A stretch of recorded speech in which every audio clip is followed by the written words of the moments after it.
All right, it is a solid line there. It's quite big, so that should be easy to find. Yep. Yippee.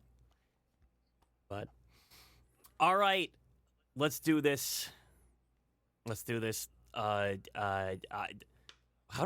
you intro a podcast? Don't ask me. How should I know? You're a resident expert on everything. Huh? You should know things. Yeah, that's why. Listen, hello, everybody, and welcome Rock... to the trial run of the Schlockcast Vtuber movie podcast discussion time. I am Professor Bloom, and I am joined here by Arthur Abbott and Takamura Takako. Say hi, everybody. Hi. None of us know how to intro a podcast, so somebody's got to do it. I certainly don't. Honestly, either. They just pulled me in off the street. You came up I don't know where I am. What's your idea? What are you saying? That's a likely story. That's, I feel really confronted right now. Good. And I feel like, maybe we could take this. We could take the heat of this down. We could turn down the nozzle a little bit. We could just. Can we all just? You guys ever listen to Bono? Unwillingly, when Apple, forced U2 onto everybody's iTunes. It's real sad, I think, to be a worldwide recognized musical artist and have your legacy be reduced to Apple forcing you down people's throats. That's pretty bleak. It's not even fair to say I quite like U2, but that's not the point. What? So, do you think there is a band that could have happened, and that the majority of people would have not had a negative knee-jerk reaction to it? Like, no. What? You think the Killers? I think everybody likes the Killers. Hot Fuss is maybe the best first album a band has ever had, but I think everyone likes the Killers. It's up there with Blue Album. Okay, I'll rephrase it. No one hates the Killers. I'm sure someone hates the Killers. I don't want to meet them. They sound like a jerk. Speaking of movies, how about Eric Roberts being in the music video for Mr. Brightside? Yeah, what do we do here? What do we do? What's this podcast about? What do we do here? What's this show about? Well, okay, let me. I did in fact. Listen, I'm trying to obfuscate. I did in fact come up with this idea. The general premise, the general idea I had was, what if three cinephile weirdos just sat down and talked about movies? No one's ever done this idea. before. It's never been done. No one's ever done this before. We broke new ground.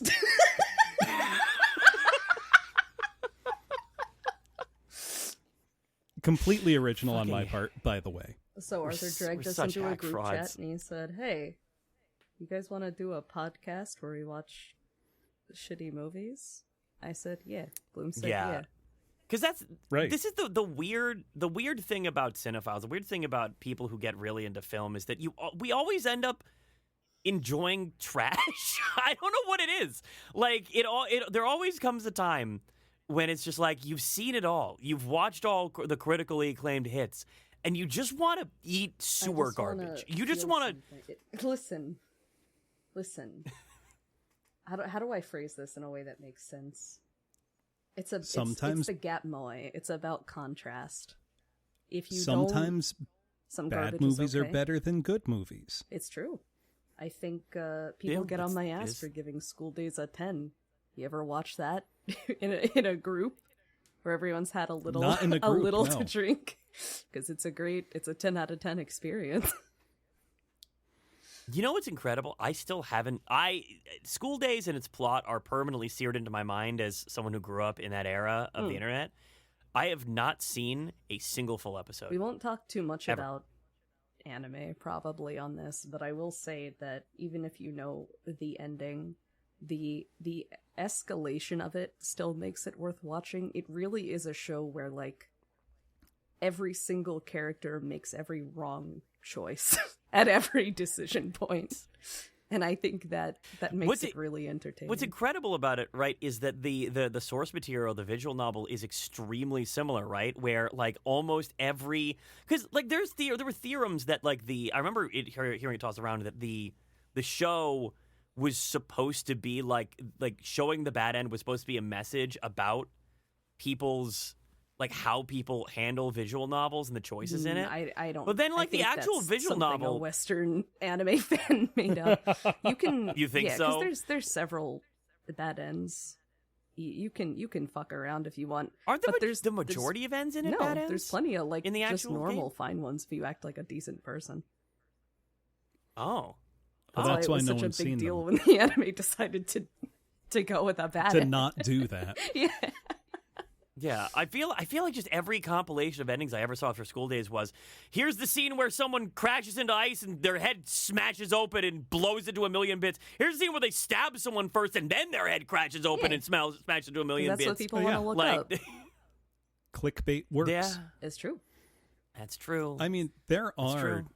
I know you said probably won't talk about anime too much. There are anime films that absolutely qualify as just schlock garbage. Oh, Don't yes. talk And about I Golden want Boy it that way. I love Golden Boy.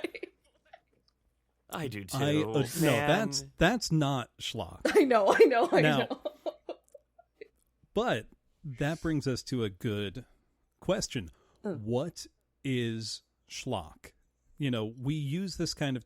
Well, now you just hear people call things slop, boring, uninspired. Not the best term. No. Schlock, however, there's a lot of affection behind calling something schlocky or describing a movie as, you know, genre schlock trash. I think, personally, I would define schlock as something that is either deliberately or accidentally of low merit. Like, it is not aspirational. It is not trying to be decent. It is squarely aimed at the lowest common denominator, and as a result, often ends up being way more interesting. So how would you differentiate schlock from exploitation stuff then? What's the difference there? Big overlap, but exploitation, I would say, is specifically designed to transgress. Okay.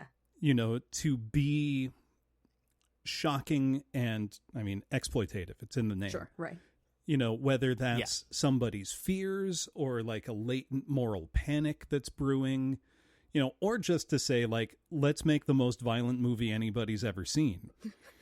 You know, think of like, you know, Herschel Gordon Lewis saying like, I'm going to make a movie called Blood Feast. I bet you can't guess what that's about.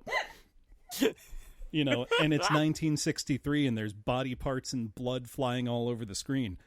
That's, you know, both exploitation and schlock. Sure. There's no artistic merit there. Can you give me an example of something that is schlock but not exploitation? Ooh. Because I know the Venn diagram circles eclipse, but they're not a circle. I'm trying to think. Probably something that's just not that shocking. Not that violent or sexual, I guess. Right, or it could still be violent and sexual, but not in like an extreme or transgressive way. Yeah, it's not trying to intentionally shock you. Like there was an intent and a vision behind it, right? But the intent and vision is more simplistic, I would say, rather than I just want to see some fucked up shit. I just want this to be a ghoulish mess. Right. Great example. Lots of, you know, cheap, low budget sword and sandal fantasy movies in the 80s. You know, after Conan was successful, there were a billion of those. They're schlock. They're not really exploitation. You know, they might have a bunch of nudity and gratuitous violence, but not in an unfamiliar way. Not in a Verhoeven flesh and blood type. Right. Or not in a, well, I've never seen that before. You know, originality, I think. Schlock is almost inherently derivative. It's comfy. Would you call bad 90s PSA's schlock. No, I feel like that's its own entire category of It's its own genre. of creation. Right. It's like edutainment, where Yeah. it's explicitly meant to moralize and ends up being really funny by accident. Okay. Yeah, educational cringe, Ooh, I like as that it were. term.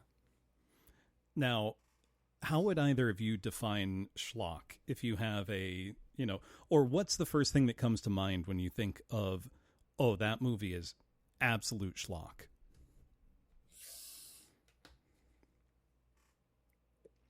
I feel like if I listed off a few movies that would define it for me, I would be giving you my first 5 suggestions for movies we should cover. So I almost don't want to. But I don't know. What about you, Arthur? So schlock to me is something that I can give. I have kind of an interesting perspective on it. It's something that entertains me while still objectively being just dog ass. Like, it's just garbage. Like, yeah, I know that this doesn't have artistic merit. I know that this is not, like, there's a lot of unintentionality to the enjoyment of this. But regardless, I can still give it a high. When I sit and stew on that score for a few days, and I go on to my letterbox and I go to write my review, I can still give that bitch a 3-star. That's that, even though objectively this is like a 1-star movie. That is schlock to me. That is schlock when regardless of quality, regardless of intent, regardless of artistic merit, I'm still having an incredible time with Sure, it. that makes sense. That's how I feel a lot about trauma films, which I love. They are, in Lloyd Kaufman's own words, who is, founder of Trauma Studios, they are Z-grade movies. Like, these aren't B films. They are all the way to Z. They are pure trash by design, which is why they end up being so fun. And I think a good ingredient here is sincerity. And this kind of crosses over into so bad it's good territory, which is like exploitation, aligned with but not exclusively the same as schlock. Sure. Where for a bad movie to be funny and good and enjoyable to watch, they have to mean it. They have to have tried. Right. The people making it had to have given it their all and just failed. That's why I think that, or like, craft. example, the Asylum movies are not. I would not quantify any Asylum movies as schlock, right? Because they're not entertaining. Like, they are garbage. They're absolute gutter trash. But there's nothing that is fun about Asylum movie. They have failed in a very unique way, where it's just boringly bad. That's where the term slop comes in. Yes. Because it is just, it's the lunch lady doling out this gray blob of movie. It's funny like, you here say it that, is. because I was thinking about, I like a good bad movie. I like a good horror movie. And you would think with the catalog that Amazon Prime Video has that I would never run out. And truly I haven't, so I shouldn't be saying that. But there is such a wide breadth of garbage on Amazon Prime Video. If you want to watch, like, a shitty shark movie, there's like 100. But I don't, because I've seen so many shark movies. And they're not funny. No. It's surprising, because you would think by default a guy poorly rendering a CGI shark eating a girl who can't act would be funny, but it isn't. It takes a special person to make it funny. Are we in Donald Farmer territory already? Oh, God. Oh, no. Oh, boy. A very special person. We're not going there. Yeah, there's a million shark movies, and they all have something to do with curing cancer. That is no, I'm serious. That's a shockingly prevalent through line to them. We should do Shark Week at some point. We should do a Shark Week event. We will do Shark Look, Week on Shark Week. We only absolutely have Good to. Jaws ripoff is Piranha. No, the only good Jaws ripoff is Jaws 2. No, Piranha's really good. Yeah, Piranha's good. That's just a good movie. I think Piranha I've never 2 seen was Piranha. the first movie James Cameron directed. We should add Piranha to the list. We can It's- fact check that. What didn't he leave? Didn't he leave the did. project midway through too? He did. Piranha 2, The Spawning, I think was the first movie James Cameron was directing. Yeah, it was his feature directorial debut. Because before that, he was working for Roger Corman, building sets and then doing second unit shooting on things like Galaxy of Terror. And look at him now. He's avataring it up. He's killing it. Proud of him, I guess. I wanna make a statement about Avatar 2. I believe that movie is a psyop. I don't think that I don't know what they did to us, but that movie allegedly made more. Okay, Avatar. I gotta back it up. I sound like a schizo already. So Avatar Truthers 1, right? rise up. Avatar 1 was a cultural zeitgeist moment. Yes. Everyone you knew saw Avatar. Some people saw it multiple times. It was the most crazy, incredible movie you'd ever seen. Nobody remembers a goddamn thing about the plot because it's just dances with wolves in space with blue people. But it was cool. It was an interesting gimmick. It was 3D actually working for the first time. It was really awesome IMAX. And then it just went into dormancy period for like a decade, right? Nothing. Hibernation. Not a zip. Yeah. Zilch. Well, it went it into took them a hibernation long while we're time hearing about to shoot the second one. To shoot. Yeah, we're hearing about they're gonna make like 5 Avatar movies during this whole time, right? But then all of a sudden, out of the blue, Avatar 2 pops up, and it's coming to theaters next year. And then Avatar 2 happens, and I don't hear a single person that I know go see it. That's true. I don't know I hear anyone nothing saw about it. Oh, did you? I saw it. I can't tell you. What It's did, good. What did Really? you think of Avatar 2? I completely enjoyed myself while I was watching it. And then, much like the first one, it immediately left my head afterwards. Oh my Slid god! right off. But I have to give huge credit where it's due to James Cameron. He invented like 5 billion new technologies to make that movie, and it works so well that you stop questioning that, yeah, there's not really 9-foot-tall blue people. You just don't think about it. Damn. Yeah, I just wish that there was like something behind it that mattered. You know what I mean? Like the world building is interesting in Pandora, but the issue is just that the plots are just so. It just feels like There are So- Avatar Ugh. shooters out there. I guarantee you, there are real Na'vi heads out there. oh, absolutely. There are. I mean, Her name is remember Jenny the Nicholson. I was the gonna last say. big piece of news about Avatar before Avatar 2 came out was the whole news story about how people were like KYSing because they couldn't be in Pandora because they were so like there was like a story about like multiple people having like suicidal ideations over They couldn't live over there. the concept of You know Pandora. that's gotta Yeah. be like one guy though, and the news takes that and Ran with goes it. nuts with it. Kids are Yeah, killing themselves it probably over was. Pokemon. That I kind forget of who it Yeah. was Yeah. on the cast of Avatar 2. Somebody thought the movie had come out and flopped because they never heard anything about it, but it turned out it just Yeah, was his like, name is Arthur Abbott. no, because I guess they finished filming like 3 years before it hit theaters because of how much okay. it had to be in post. So they just thought, I just thought it flopped, and I didn't hear about it. Nope, it just hadn't come out yet. And now But that's Avatar 3 is coming out that's- like this year, next year? It's coming That's out in crazy. Christmas. It's Yeah. coming Christmas season. Yeah. Well, they just But, shot like, both this of is- them at the same time. This is the crazy thing, though, about that I was going to finish my schizophrenic rant, is that, like, no one can tell me anything about the plot of this movie, and just like Avatar 1, but also, like, it made more money than Avatar 1? Yep. Which is a how? That's How? insane.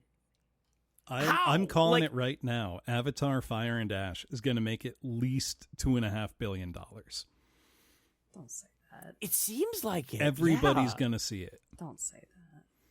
Everybody's gonna. I'm gonna see it. It's gotta. I'm wear planning off. to. I don't think it will. Especially if it comes out in such quick succession. If they waited another 5 years, that. maybe. But like, does Sam Worthington do anything between those movies, or is he just like, is he just chilling? That's a good question. I don't ask it. He was super hot from like 2008 to 2010, and then I didn't see him in anything else until Avatar 2. I'm sure he was in stuff. He is. He's look, talk about a good paycheck if you can get it, though. It's like, oh, you were the star of 2 of the most successful movies of all time. God, I hope he had residuals, man. I hope he had residuals. Okay, so 3 is coming out this year. No. 4 and 5 allegedly are coming out in 2029 and 2031. They're filming right now. Being that close. They are literally filming at this moment, apparently. Oh my god. They invented all new technology to film underwater. Grim. And everybody on the cast had to learn to hold their breath like crazy. You're telling me that James Cameron developed technology involving the water? For like the 4th time in his career.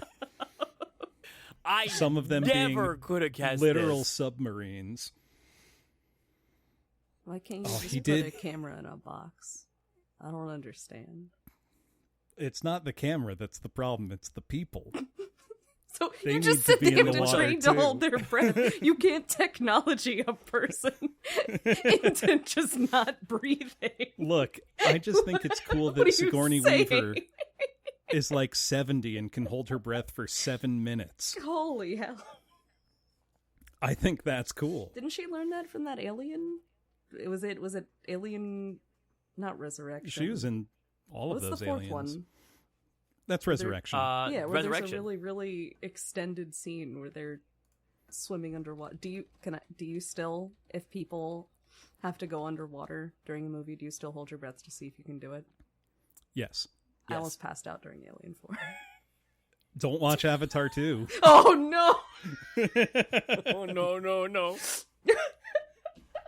Just I love this idea, this just talk up like laying on the ground in front of her couch, blue like a blueberry, blue just like Avatar. Vacation. Oh my, that's how I become a Navi. I was listen. I went with some friends to a beach vacation. One of them have a family vacation house, and they were down there because their grandma was like not long of this earth. And the one day we were not all chilling together, he was like, I gotta go visit my grandma. I'm sorry, you're probably gonna be alone today. I was like, oh, that's fine, I can keep myself busy. And what did I do? I watched Alien Resurrection, and I watched 28 Weeks Later. And I wanted to hit myself in the head with a brick so hard. Thought you were going to say you went to the beach and tried to see how long you could hold your breath. No, I went for a walk and it was so humid I felt like I went to the beach.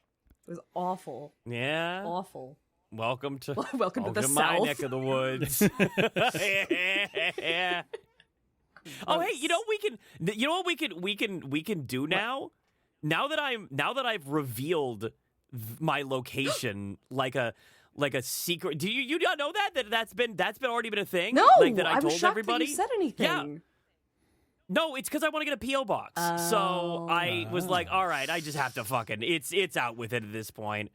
But now we can tell people that we got goddamn watermelons. We had watermelons. That's true. And you lived in the area, and I invited you to come with me and my friends to the beach.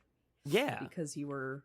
I don't want to say nice nearby. Beach. It was a drive, but you were within day driving. Yeah, it distance. was hours and hours worth of drives, but like it was within driving distance for me because I'm a crazy and what person. Did you do? So you walked into my friend's beach house with a large cardboard box, and you said, "I stopped at every pawn shop and every thrift store on the way up, and look at how many games I got." I was like, that's so cool. That's And so then I cool. proceeded to pull every game out of the box and organize and sort and show them off proudly, like the kid who picks up bugs on the trees and brings them home to mom and dad. Do you know how many copies of Wii Sports Resort I have? Like 10. Listen, it was a good time. It was fun. It was very fun. It was wonderful hanging out with the crew, getting grand cheries, having little snacks, going out to the beach. We almost went and saw a movie, but unfortunately, time ran out. I was actually thinking that because we're all East Coast, it's not unreasonable if we wanted to do, if we wanted to see a movie together or do an off collab podcast or something. That that's always out. Yeah, but it's a possibility. No, it's on the table, and I think true. that's pretty cool. Yeah, oh, absolutely. I mean, I do live in the vacation capital of the world, so I mean, well, the country at least. Really embracing it. So it's too bad the air is disgusting down there, and so is the water. The air, it's not any better fine. up here right now, to be honest. It's Bloom, when I drank the water down there, it tasted like ocean water without salt. It was dreadful. Yeah, that's because you were on the ocean drinking the tap water. Yeah, and I went to a restaurant, so they fed me desalinated ocean water. Yes, Ugh. that's why I told you I don't drink the you gotta get the good water. Is poison. The good water comes out of the tap here. It's nice.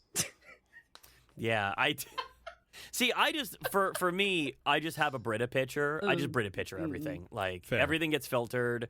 And I've got other filters like on top of the filters, like on the actual sink, so everything's like double filtered. and this puppy tastes right here. This tastes delicious. I'm so happy for you. This is the good shit. I'm glad Arthur Abbott has access to clean drinking water. Really winning. One this of year. the most basic fundamental human needs has been met. Is anyone else out there like really quirky and like Drink like water. Clean water? He's not like other girls. I'm not like the other girls. I'm likes gonna his drain water your bank account and spend it on Drinking crypto. ocean water and vomiting profusely. Just vomiting a little bit To of, see a little bit of blood that time. delirium-induced visions. I'm the most dehydrated person on this earth. You guys want to watch Castaway? That's a good movie. That's not... Yeah. Actually, great question. What's the last movie you watched that you would call schlock? Oh, let me check my letterbox. Because I've got a great Probably- answer for this. Probably Final Destination 6. Bloom does not have one, but if you are a movie head, I do need to hope, start a letterbox. and you are interested, Yeah. we both have letterboxed profiles. Yeah. There is a letterbox profile for both Arthur Abbott and Taka. They both exist. I've got mine linked to my Discord. You can just find it there. I will start one and make a great effort to get up to date with it because it's... Yeah. You know the problem is I've been watching too many good movies recently. Like I saw That's why you asked if we wanted to start there. Yeah. Like I saw like recently like I saw Fantastic Four and Superman. They were good, they were fine. I do really want to see Superman. Like, Grand Budapest Hotel, The Fonnegan Scheme, You've been Friendship, Andersoning it up. Bring Her Back. No. I mean, the thing, I've just been hitting the theater constantly. Don't change it. I understand I'm risking that by drawing attention to it, but it is so funny how you say theater. I Theater. don't notice it, and I don't know what any of you are talking about. I think this is some kind of gaslight please that don't everyone does. It's No, not. it's fine. We all know what you mean. I talk like a normal person, and there is nothing wrong with me, and I'm okay. And That's fair. My therapist has been telling me this for years, That's it, and I believe them. I have Just to let it wonder, rest undisturbed. for regionalisms, do you say you are going to the movies, going to the theater, or going to the cinema? I say Oh, theater. Always theater. I usually say movies. I sometimes say cinema. The cinema. I feel like cinema. like it would depend on what I'm seeing. Even if I went to the same if you're building. seeing a nice movie. If I'm going to see like I'm going to the cinema tonight. Not to overstate it, but I'm trying to think of the last like good movie I saw in theaters. If I was going to see Sinners, perhaps I'm going to the cinema. But did if I was going to see that like, twice in the theater. What was it? So did I.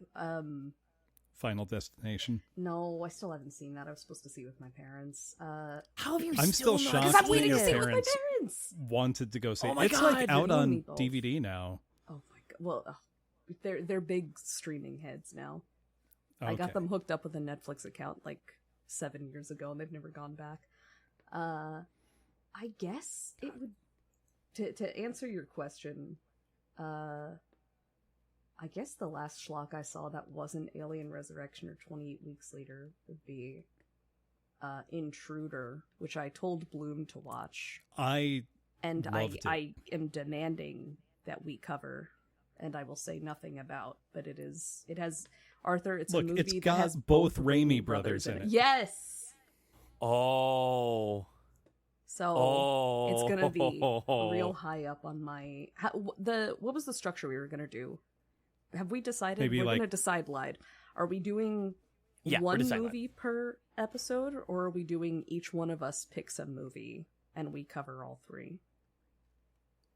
I mean, it depends on how long we want to do the episodes. I feel like if we do all three, it'll be at least 3 hour episodes. Really? Right? It just depends on how much time we have. We are all yappers. You could probably Like, get each into a half hour, but...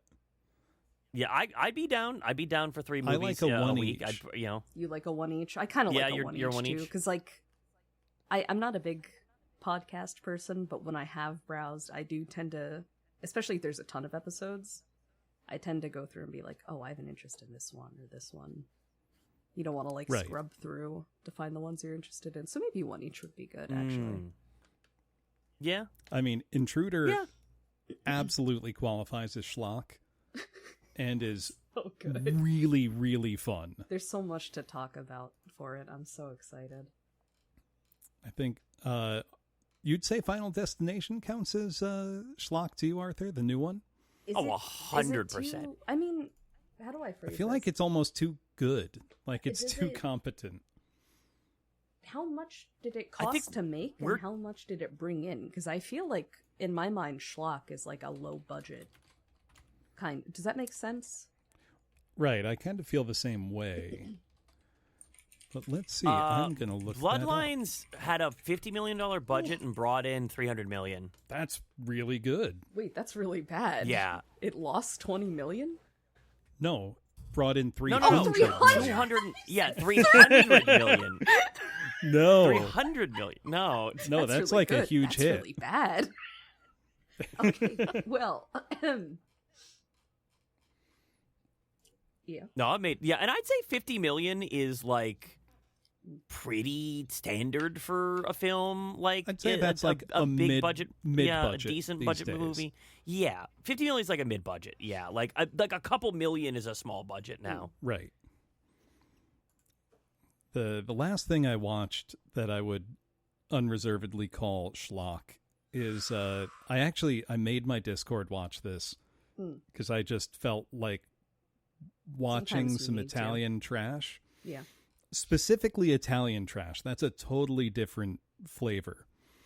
And Lucio Fulci, who is sometimes called the Godfather of Gore, mostly is known for zombie films, did make a sword and sandal it's more like a caveman sword and sandal movie called Conquest from 1983. And it's completely insane. I want to just show the poster to you two, which I need you to know that every single thing you see on that poster is it in the movie? Is in the movie. Okay, I need to describe this to the audience. Please, okay, I want to hear how you describe it. This is the poster. Okay, so white border around the poster, big silver chrome letters across the bottom, Conquest in bold and popping out. Yeah, 3 individual sparkles, all the text of the various different people underneath it. And then to the left, in the left bottom side, there is a man, long, flowing hair, getting fucking laser blasted in the eyes by the way. Oh, but what's he holding? I don't know. Oh, I'll get to that. He is getting laser blasted in the eyes by a large man who looks like he is made out of small mirrors, maybe possibly the screens to smartphones. I was going to say bathroom tiles, but yeah. In his left hand, he holds a bow and arrow. With the arrows in his hand, he has no quiver. And in his right hand, he holds what looks to be nunchucks made out of bone. I do not know what bone this what is. They are. But it's a bone of some kind. And then we see a big open shot of space above them. There's mountainous plains behind. He's standing on perched on a stone upon the Grand Canyon, and then to the left of him is a woman. Well, yeah, to the right of him, there's a woman with clawed hands, a snake around her bosom, a giant golden head mask that makes her a bald and gold, looking like a cover of a 1970s rock opera. She's got no bra. She's got gold panties that spiky. Look to have fingernail spikes coming upwards out of them. Well, she's surrounded by a golden mist, also perched on a rock, and she looks to also be trying to end our long-haired Samson-esque hero with her womanly gaze. Yes, we should point out this is the white lasers coming from the Mirror Man. It's just they're not quite aligned with her eyes, so it's easy to not realize that she's also zapping. This is a painting as well, a very Frazetta style painting. Quite gorgeous. A finalized of this is the subtitle at the top of "In a Place Beyond Time comes a terrifying challenge beyond imagination." And you said all of this is featured in all of that is in the film. Oh, thank yes. God. All this is in the movie. It will hearten you to know that she never puts on clothing at any point in the film. Thank God. Oh, let's go. None whatsoever. Those are indeed bone nunchucks. He does swing them around constantly. There are actually two It's like hero a guy characters. finding a big stick on a walk. Okay, sidebar about that. I was hiking the other day, and oh boy, no, I have hiking poles that actual equipment that I use. I know his ass found a big stick. No, I passed a guy who had found a great stick, and I said, "Hey, man, that's a great stick." And he we high-fived, because that's a universal thing. If a guy is in the woods and finds a nice stick, every man that passes will be like, "Oh, that's a good find." No, it's 100%. It's true. Should have been me, not him. I can't lie. I would have given him the high five too. I would have. Nothing would have changed from this interaction. It obviously made his day too. It made my day. I do this. I do this the same way when I'm at a thrift store and another guy passes me who got a really good find. Today there was a guy in the thrift store and he found the full-sized jigsaw puppet from Billy? From Saw. Billy, yeah, he found the whole Billy, the whole ass Billy with She's the cart on a and everything. first name basis with the him. whole Billy. Well, we go way back. And it was only $20. And I was like, yo, how much is that? Did you get it for it? And he's like, $20. And I was like, hell yeah, brother, let's go. That's good. It isn't important that I say this, but the longer I stare at the woman on this poster, the words "snakes is clothes" have been in my head. So I needed to get that out. Thank you. Know what? I will preemptively say I'm going to make you two watch this. Okay. It's good's not the right word. Perfect. There's a moment that's where it. ostensibly one of the hero characters just kills a guy because he feels like it, and the other hero, the other guy just like kind of smiles and laughs, and they just take his like stuff and just keep going. You ever have intrusive thoughts and just He been acted on powerless them. to fight them? It's What if I hit this guy in the head with a rock? great line of dialogue later on in the film where this also is got some delicious 1980s, probably unintentional homoerotic energy to it. I can tell because the guy is ripped in the poster. And I can see his They're lats. both ripped, and one's older and one's younger, so there's that going on. Oh, the dynamic. But the younger one says, Mace, why don't you come back to my land? We have laws. You'll like it. Because those are a feature that Mace's land does not have. Evidenced by him just killing a guy because he felt like it, I guess. Yeah, I mean, He wasn't evil. He wasn't fighting. He was literally like asleep. Oh, it was like the equivalent of eating or sleeping to him. Just the Derek comedy video. The self-defense one, where the guy defends against a mugger who's Your asleep robber in is his in bed. his bed. He's asleep. He's mugging you. So you grab your gun. Get wrist control. No, you climb in through the window because he's probably locked his doors. Lock the front door. Yeah. So that is, to me, the height of schlock. It's in a good golden example. You watch a movie like this, and as you're watching it, you think, this has no artistic merit whatsoever. Someone cared, but there's no merit is, I think, a very Lucio Fulci was a dangerous craftsman. thing. And though for this, he apparently just smeared Vaseline all over the camera. It is the blurriest film I've ever seen. Does something have to be a failure to be schlock? No. Like, because a is- lot of is- schlock is was From Dusk hugely Till successful. Dawn schlock? Because I kind of yeah. think it is. Yeah. I love Yeah, that movie. I would say it. Sweaty, 'Cause humid that's- movie. Listen, Gross movie. that is- You can't have It is- You can't have a movie where a woman's footage getting shoved fully like okay, not just halfway a down woman. the throat. Salma Hayek. Come on. Let's be clear. Yeah, it's yeah. Let See, us you give her think of credit. that. Someone's foot. I think of the priest dad crossing his shotguns and cocking them like that to make a cross. Oh, see, I think I that's was thinking of fucking Tom crazy. Savini's like His cock and dick balls gun. revolver situation. Don't call him Tom Savini. The character's name Sex is Machine. Sex Yes. Machine. Look, he's Tom Savini. I He shows up and it's like, oh, it's Tom.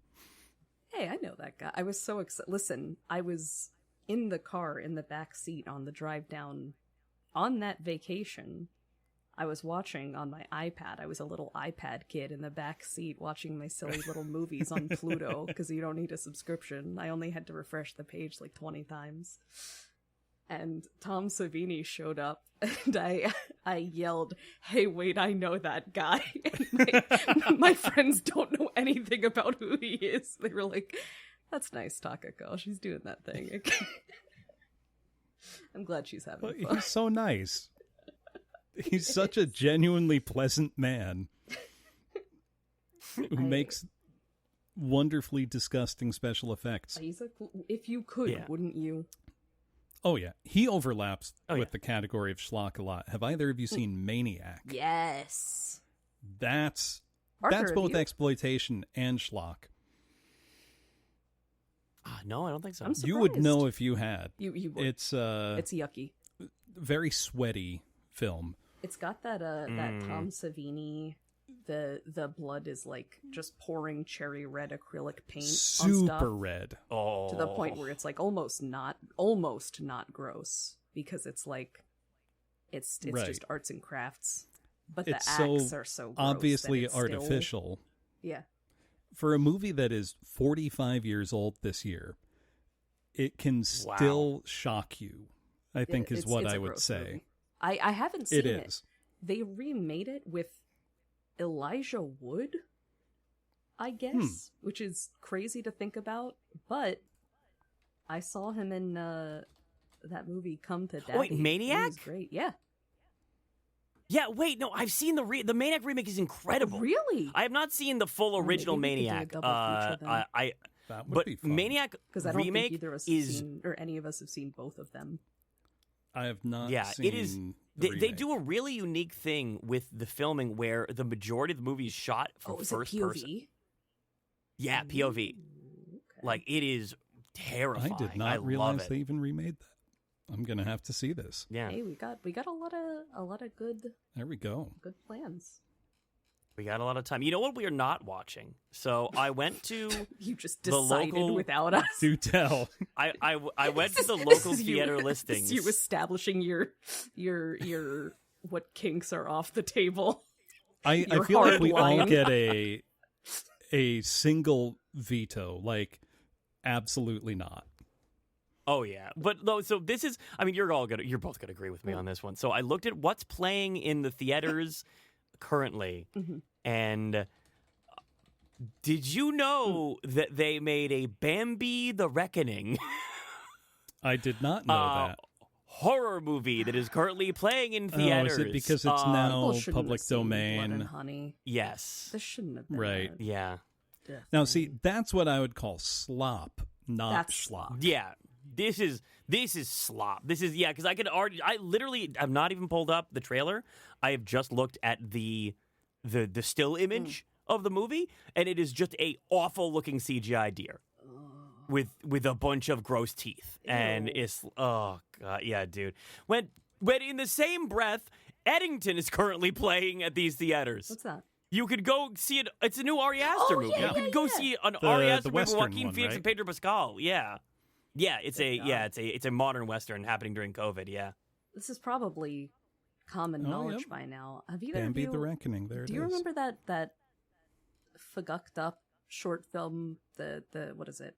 The Strange Thing About the Johnsons. Yes. No. Yes. Do you know who directed that, Arthur? That's Aster, yeah, wasn't it? that was his college Yeah. movie. Have you never seen that movie, Bloom? No, I've or heard not. about it? How do?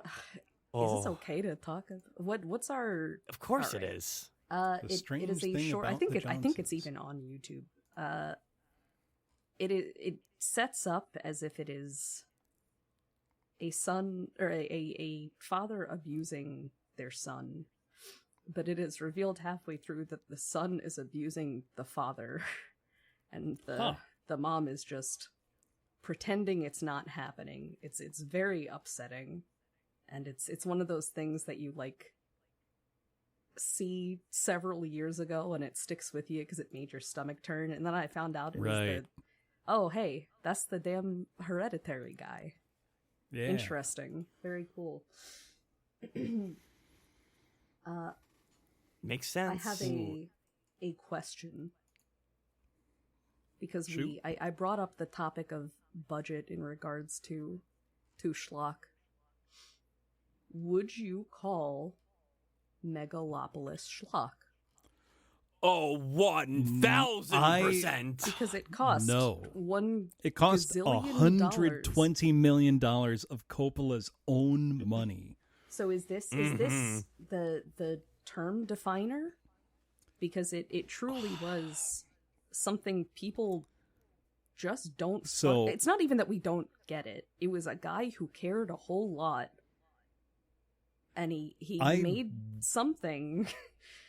I But- went to see Megalopolis in the theater, and Oh, yes, me too. it was a late night showing because that was the only time I had.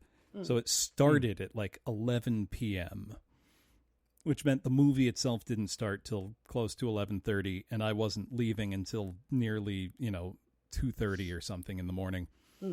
Yeah. And the first words out of my mouth as I was, talking to myself, walking to my car as one does, when you have a thought that you simply have to verbalize because you can't just let it sit in your head, was, I think Francis Ford Coppola might be stupid. I think he might genuinely be dumb.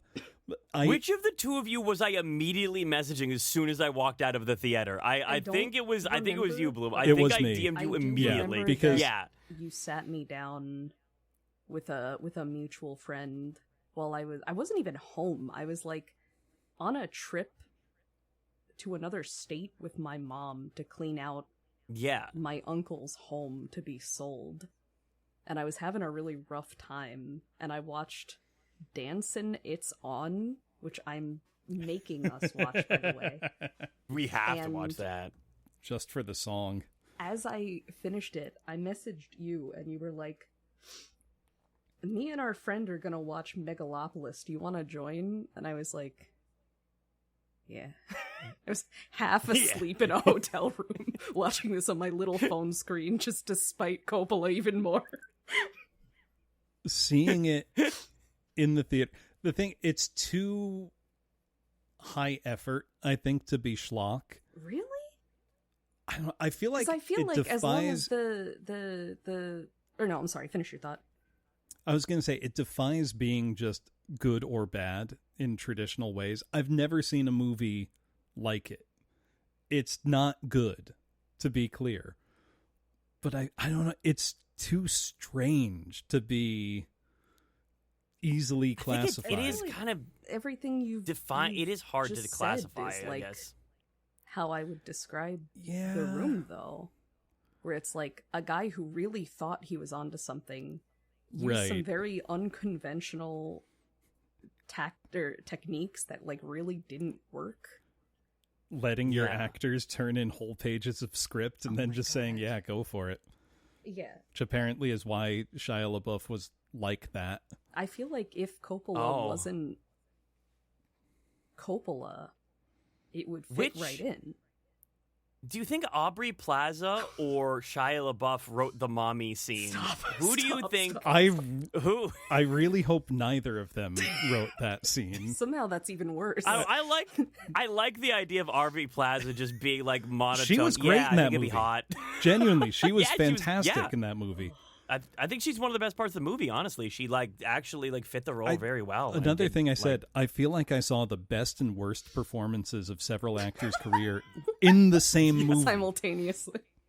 Simultaneously. John Voight saying, hey, look at this boner I got, is one of the funniest things I've ever seen in a movie. I've sent you both the Pretty Much It video. Yes. About the baby geniuses. John Voight. What would you even call a trilogy? A quintology? Yeah. Where John Voight is put in... I knew about baby geniuses. It was in the theaters when I was a baby. No, when I was a kid. And I had heard that Super Baby... or Baby Geniuses 2 Super Babies has a rousing 0% on Rotten Tomatoes, which is a feat, even in today's day and age. Right. And that's all I knew. I did not know they made 3 more. I did not know that John Voight is put in he just kept being several offensive racial costumes to go undercover. I can't think of John Voight anymore without thinking of John Voight in brownface. It feels in a like movie that came out in 2018. I shouldn't have ever seen.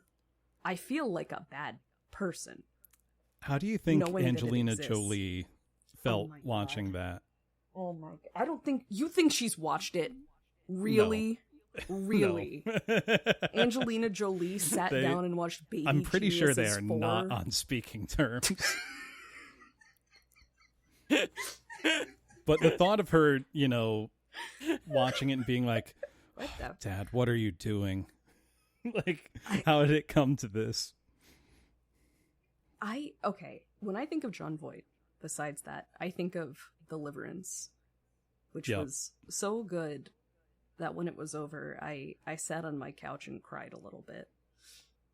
Right. I think Deliverance is a fantastic movie. I think it has maybe the worst day for night I've ever seen.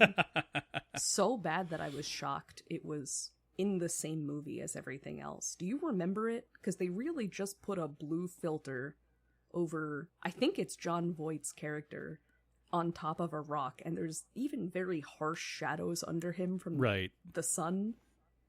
The man is blue. It's bad. It's very obvious. It's very funny.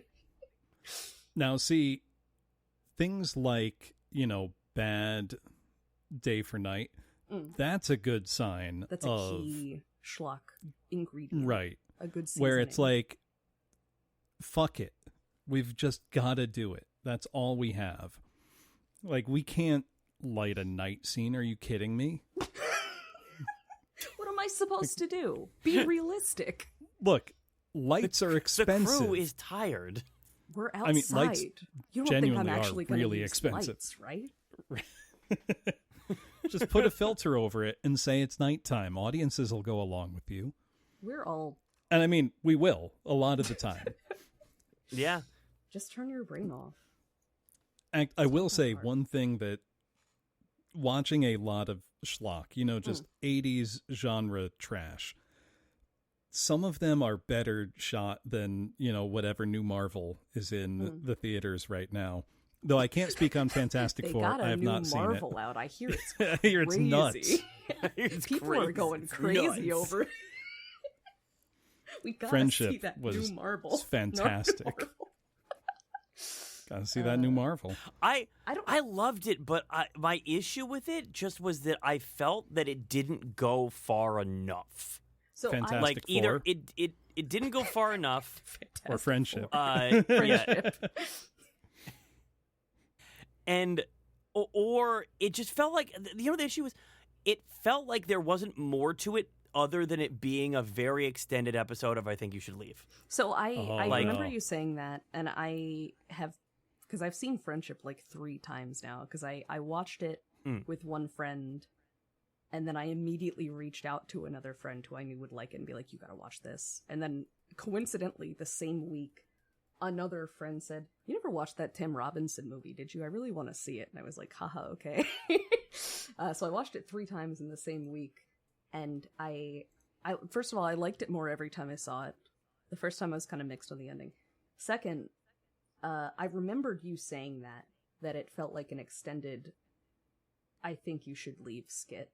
And the longer I sit on it, the more I don't think that's true. Because I think I Think You Should Leave is inherently much lighter toned, which is obvious. But also, the fact that they are all standalone skits with different characters, I think works really well for the format. Whereas I think half the point of Friendship is that no matter what this guy does, he has to, like, go home and keep living that life. He has to live with it, right. And I think that makes me like it a lot more. I think it works a lot better in a way. And I think thinking about it that way, that this is just a guy, and every day he wakes up, it just gets worse, and he keeps fucking it up. He keeps making it worse actively. Yeah. Well, it's funny because when I first saw it, no spoilers, but we'll figure out how we handle spoiler. We'll just give a warning later on, I guess. There is a part near the end where things might be all right. And I was thinking to myself, they could have been if he chose it. Bit is committing a severe social faux pas, having a chance to back off, and then doubling down instead. Yeah. And I thought to myself, there's no way. It has to escalate. And indeed, I mean, it did. I was quite satisfied. Indeed it does. But it's definitely the same guy, even though I don't believe he even wrote it, actually. No, it seems like, from what I heard, it was a vehicle for him. Like, someone else wrote it, but with him intended as the guy, but, basically. But it wasn't his. A lot better every time I saw it, and I would actually disagree with that take. I think it, to be honest, just feels that way because it's him and because that's how he acts. My worry about it is that the average person who doesn't know about Tim Robinson's work, who walks into that theater, might not get out of it as much as we do.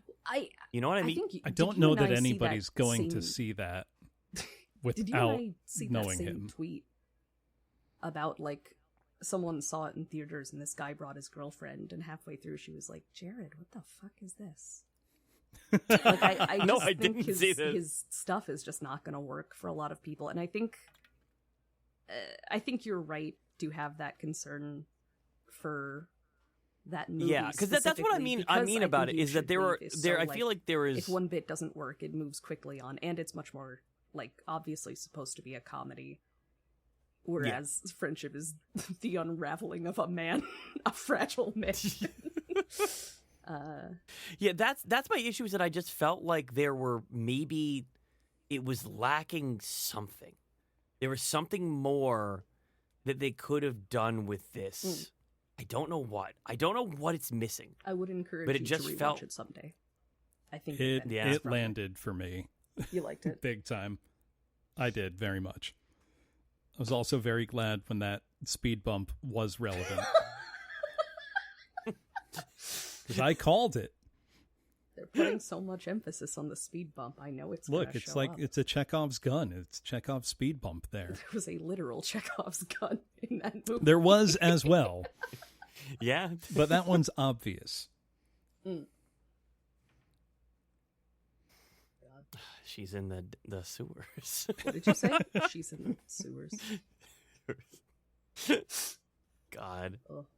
Now, another question, a question that came up pre-recording, was, what is a moment in some moments in our history of film watching that stuck with us and traumatized the ever-loving shit out of us? Well, when we were young. Yeah, when you were young, I was going to say, to clarify.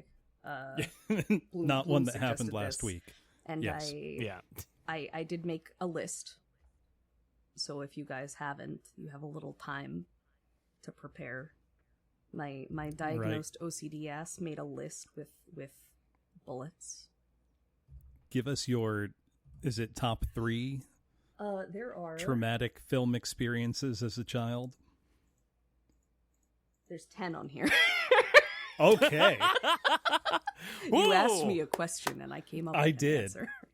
Well, let's hear it. We're going deep on these. The only one that is not a movie, you have to mention Courage, the Cowardly Dog, which I still very desperately want to own physically. You are not perfect. That one, specifically, I mentioned Return the Slab, obviously. Okay. And the Cat's Motel episode, where the spider crawls out of the drain while she's taking a bath. I was so... It bothered me so much. Actually, to add on to this, I was a very squeamish child. And I remember watching an episode of SpongeBob, the one with the butterfly, where it zooms in on the face, and you just see a big, gross insect face. As a red-blooded American child, I used to eat Pop-Tarts for breakfast every day at that age.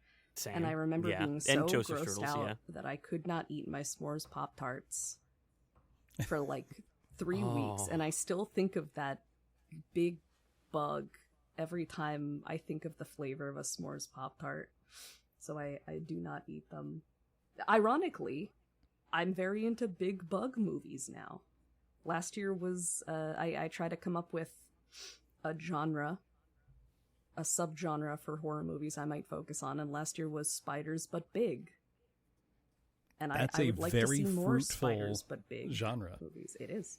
So those are my 2 TV ones.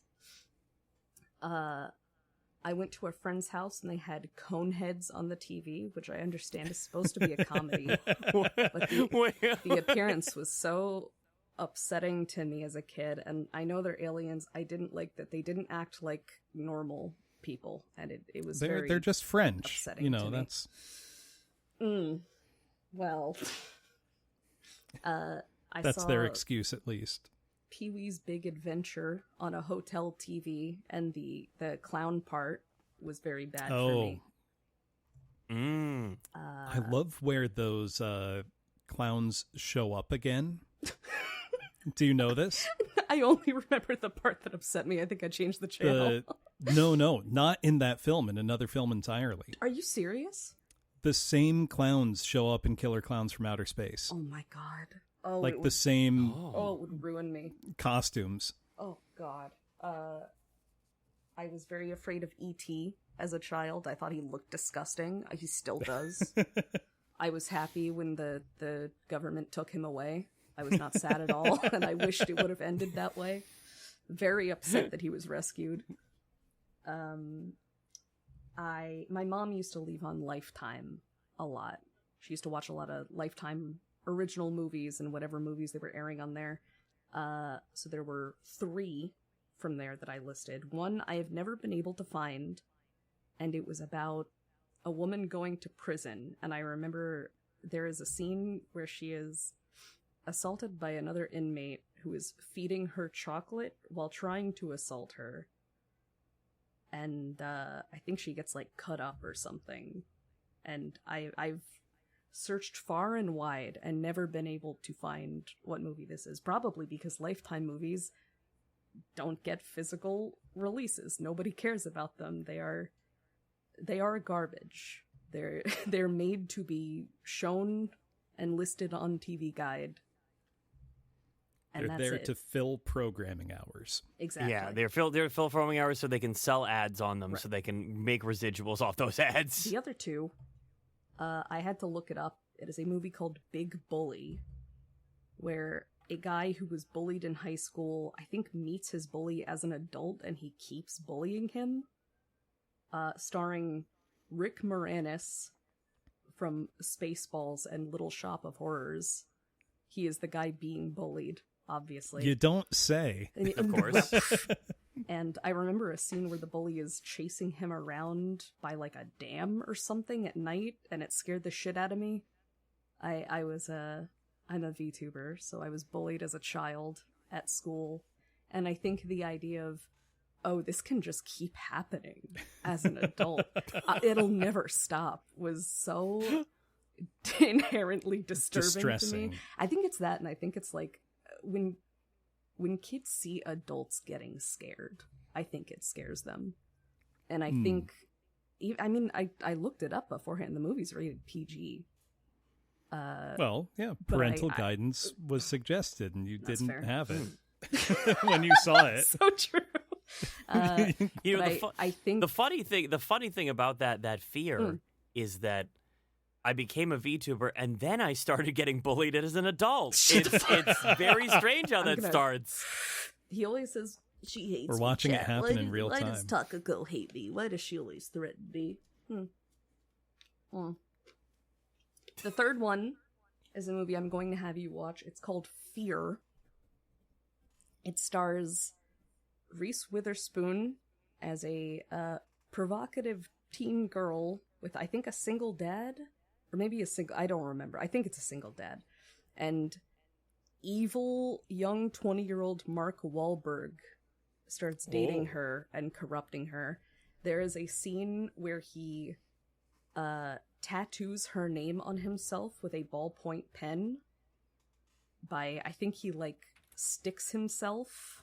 Yeah, like stick and the point. letters. Yeah, and then he rubs the ink over it, and he writes Nicole Forever on his chest. Oh, I've seen this. And, yes. I remember the scene where he fingers her on a roller coaster while Wild Horses Couldn't Tear Me Away plays. We need to watch it. It's very funny as an adult. I did rewatch it. Is that all of them? No. There are 3 more.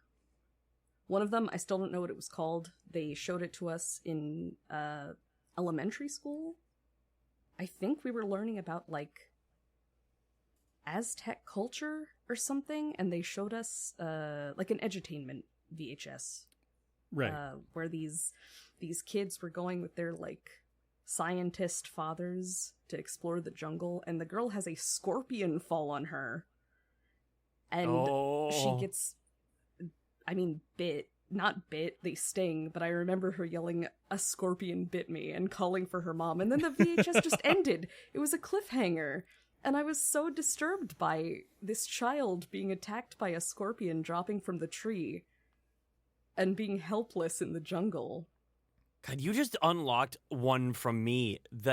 So did either of you ever see the Peter Pan sequel with Robin Williams? Oh, Jumanji scared the shit out of me. Thank you for reminding me. Yeah.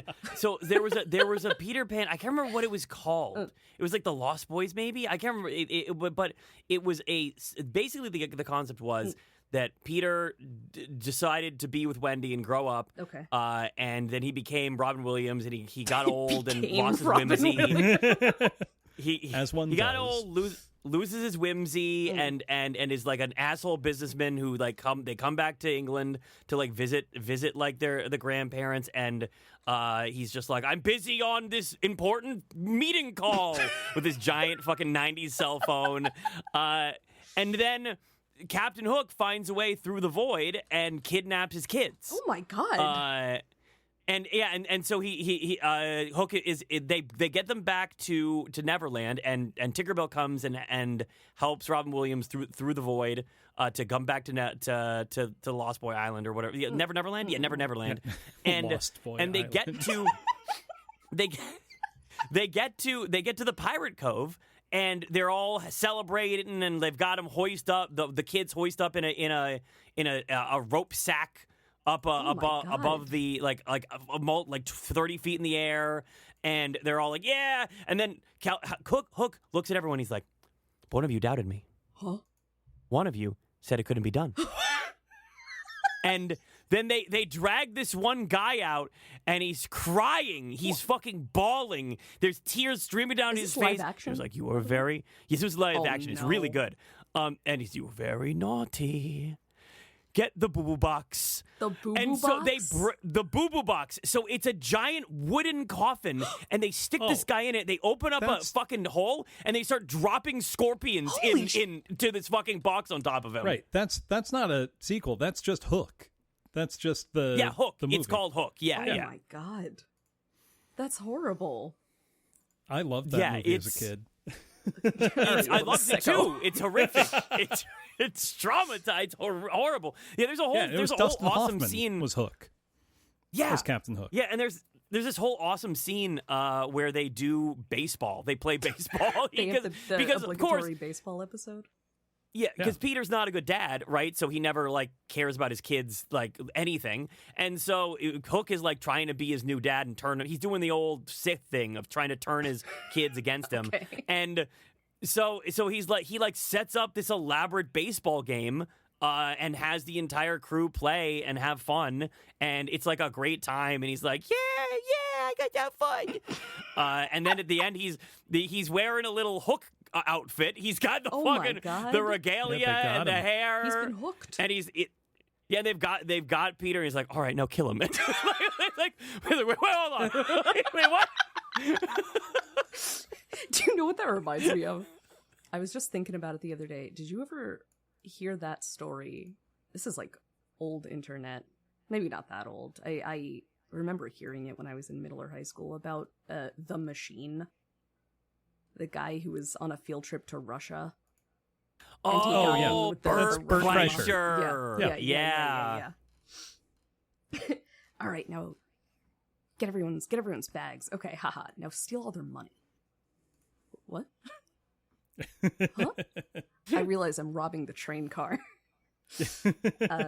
But two final childhood traumas. I have talked to you about Mosquito extensively. My parents used to rent out a condo by the beach every year when I was a kid for summer vacation. I went to go chill with my uncle. He was asleep. He had the TV on. Mosquito is on the screen.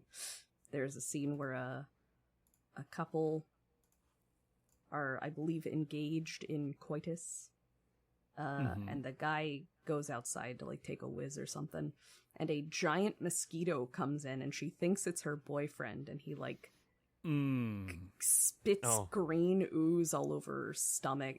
I was horrified. It was maybe the worst. Just like her I'd boyfriend. Well, yeah. Isn't that what guys do? Yeah. And lastly, my dad really liked James Bond a lot. So sometimes I would watch James Bond movies either with him or because I knew he liked them. And I remember watching You Only Live Twice, and there's a scene where James Bond is asleep in bed with a sexy woman, and an assassin is like in the ceiling above them, and he dangles a very thin thread and then pours poison down the thread into her mouth. And the idea of that was so scary to me that I cried, and I ran to my dad and was like, why do you watch these movies? And he was like, I literally don't know which one you're talking about. That's very cute.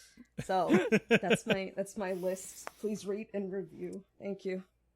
All right. Well, I don't have quite a list of 10, but I can think of at least 5 or 6 off the top of my head that have obviously stuck with me for decades because they scared me a lot as a kid. Yeah, I still remember them. The irony is most of these are from movies that I really, really like. And even some of them, when they scared me as a child, were still ones that I loved. So I'm a bit older than both of you. One of the first movies I remember seeing in the theater as a kid was Aladdin, which is obviously a wonderful movie.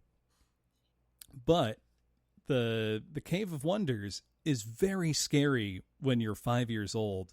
And it's, the first movie, I'm sure I saw movies before that in the theater, but the first one I remember, it roared up out of the sand and it was so loud and scary. And then there's, Jafar as like the evil, wicked beggar man, with a dagger. It was all very upsetting, when you're when you're a small child. Quite upsetting. Then fast forward another year, I think it was the year after. Might have been around the same time. One of my favorite movies ever, Muppet Christmas Carol. Oh, God. Oh, yeah. It's a wonderful movie. It is, I think, the best film adaptation of A Christmas Carol. I'm not kidding. It lifts text directly from Dickens' novella to use as its script. Watch. He should be. He did a bad job by comparison. No, look. You're going to put Jim Carrey in the ground, man. Look, Jim Carrey's great. He can't hold a candle to Michael Caine as Scrooge. Michael Caine even said, I'm going to play this dead serious like I'm with the Royal Shakespeare Company. And that's the right decision. Because the Muppets, they're not there as themselves. They're there playing characters. They're, cast in the production just as Michael Caine. And it's a wonderful film. And it lifts text directly from the novella. So you have Gonzo as Dickens, as the narrator.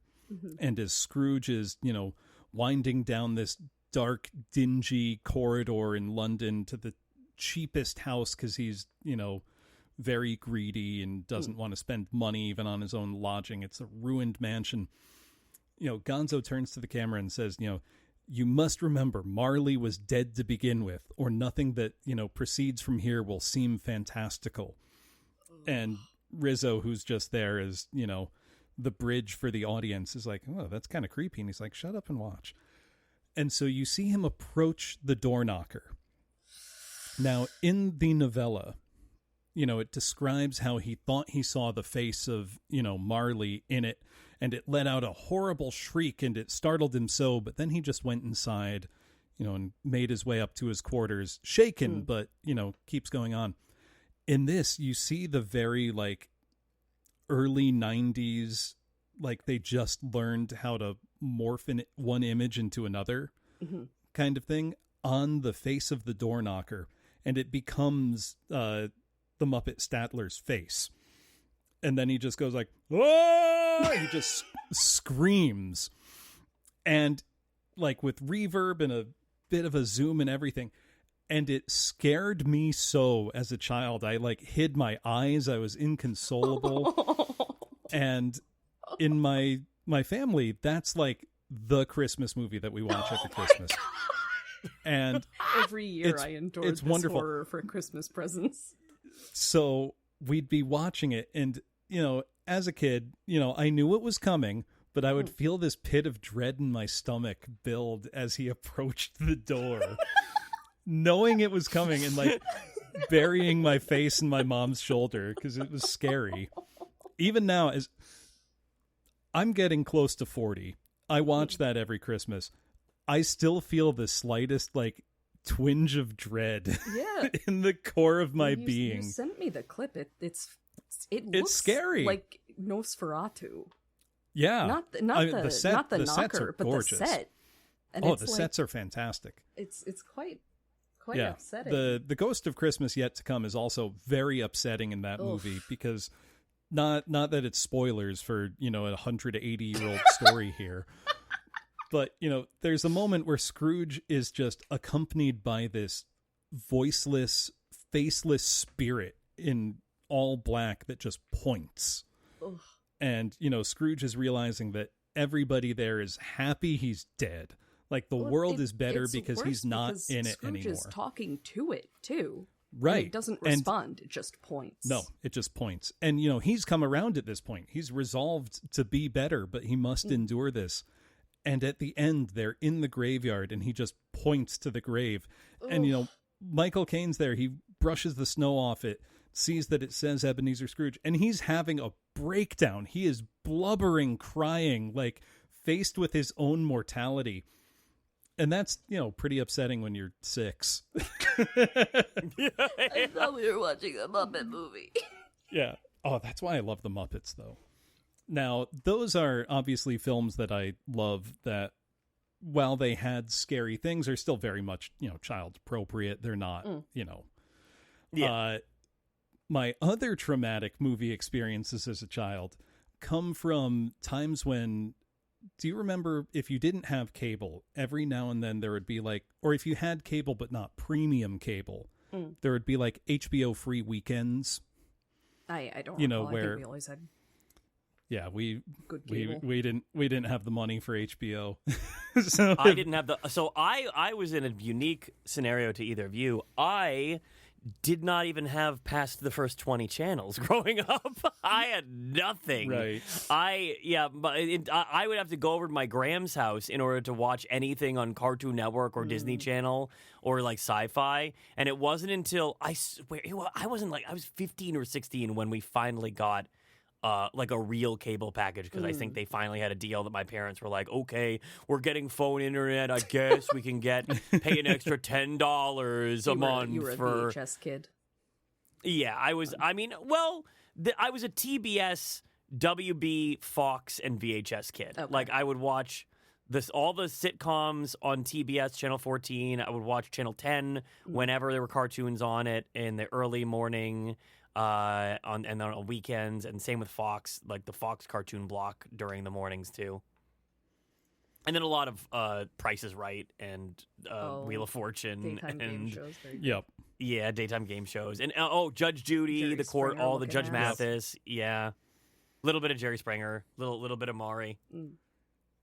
But the experience of unsupervised because your parents are away doing something, just flipping channels on cable and finding a movie you definitely shouldn't be watching. Oh, God.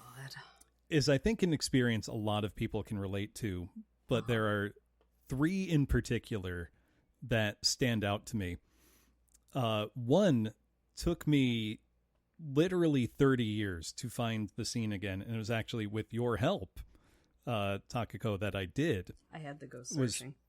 It was from a made-for-TV adaptation of a Stephen King story called Sometimes They Come Back. Ugh. Oh. And it's not a bad movie, actually. It's quite good. Which is not a given with Stephen King adaptations. Those can be either You're not great. scared of spooky kids? I mean, I kind of am. But the plot here essentially is this guy... I think it's like his brother is murdered by these greaser dudes who had a souped up hot rod car in 1950s. Leather jacket. It's probably in Maine. They're all fucking in Maine. It's Stephen King. And then, decades later, this guy comes back to his hometown. He's a teacher at the high school, and students start going missing. and getting replaced by the like bullies he remembers from when he was a kid, who are somehow the same age and back to life. And they're demons, like they've just come back to life. You don't need a reason. They're evil. And there's this one scene where they've abducted this kid. His name is Chip, teenager, and he's in the back of the car, and they're taunting him that they're gonna kill him. And they've got a switchblade out, and they're like playing around with it. They're like, "Hey, Chip, you wanna?" And then one of them's like, "Do the face." I'm like, "No, the face is for babies." He's like, "Do it." And he turns around from the driver's seat, and he's got this horrific demon face. And then you're kind of in the perspective of the kid between these two other guys, and he looks around. They've all got these horrifying demon faces now, and they start just like stabbing and cutting at him and laughing.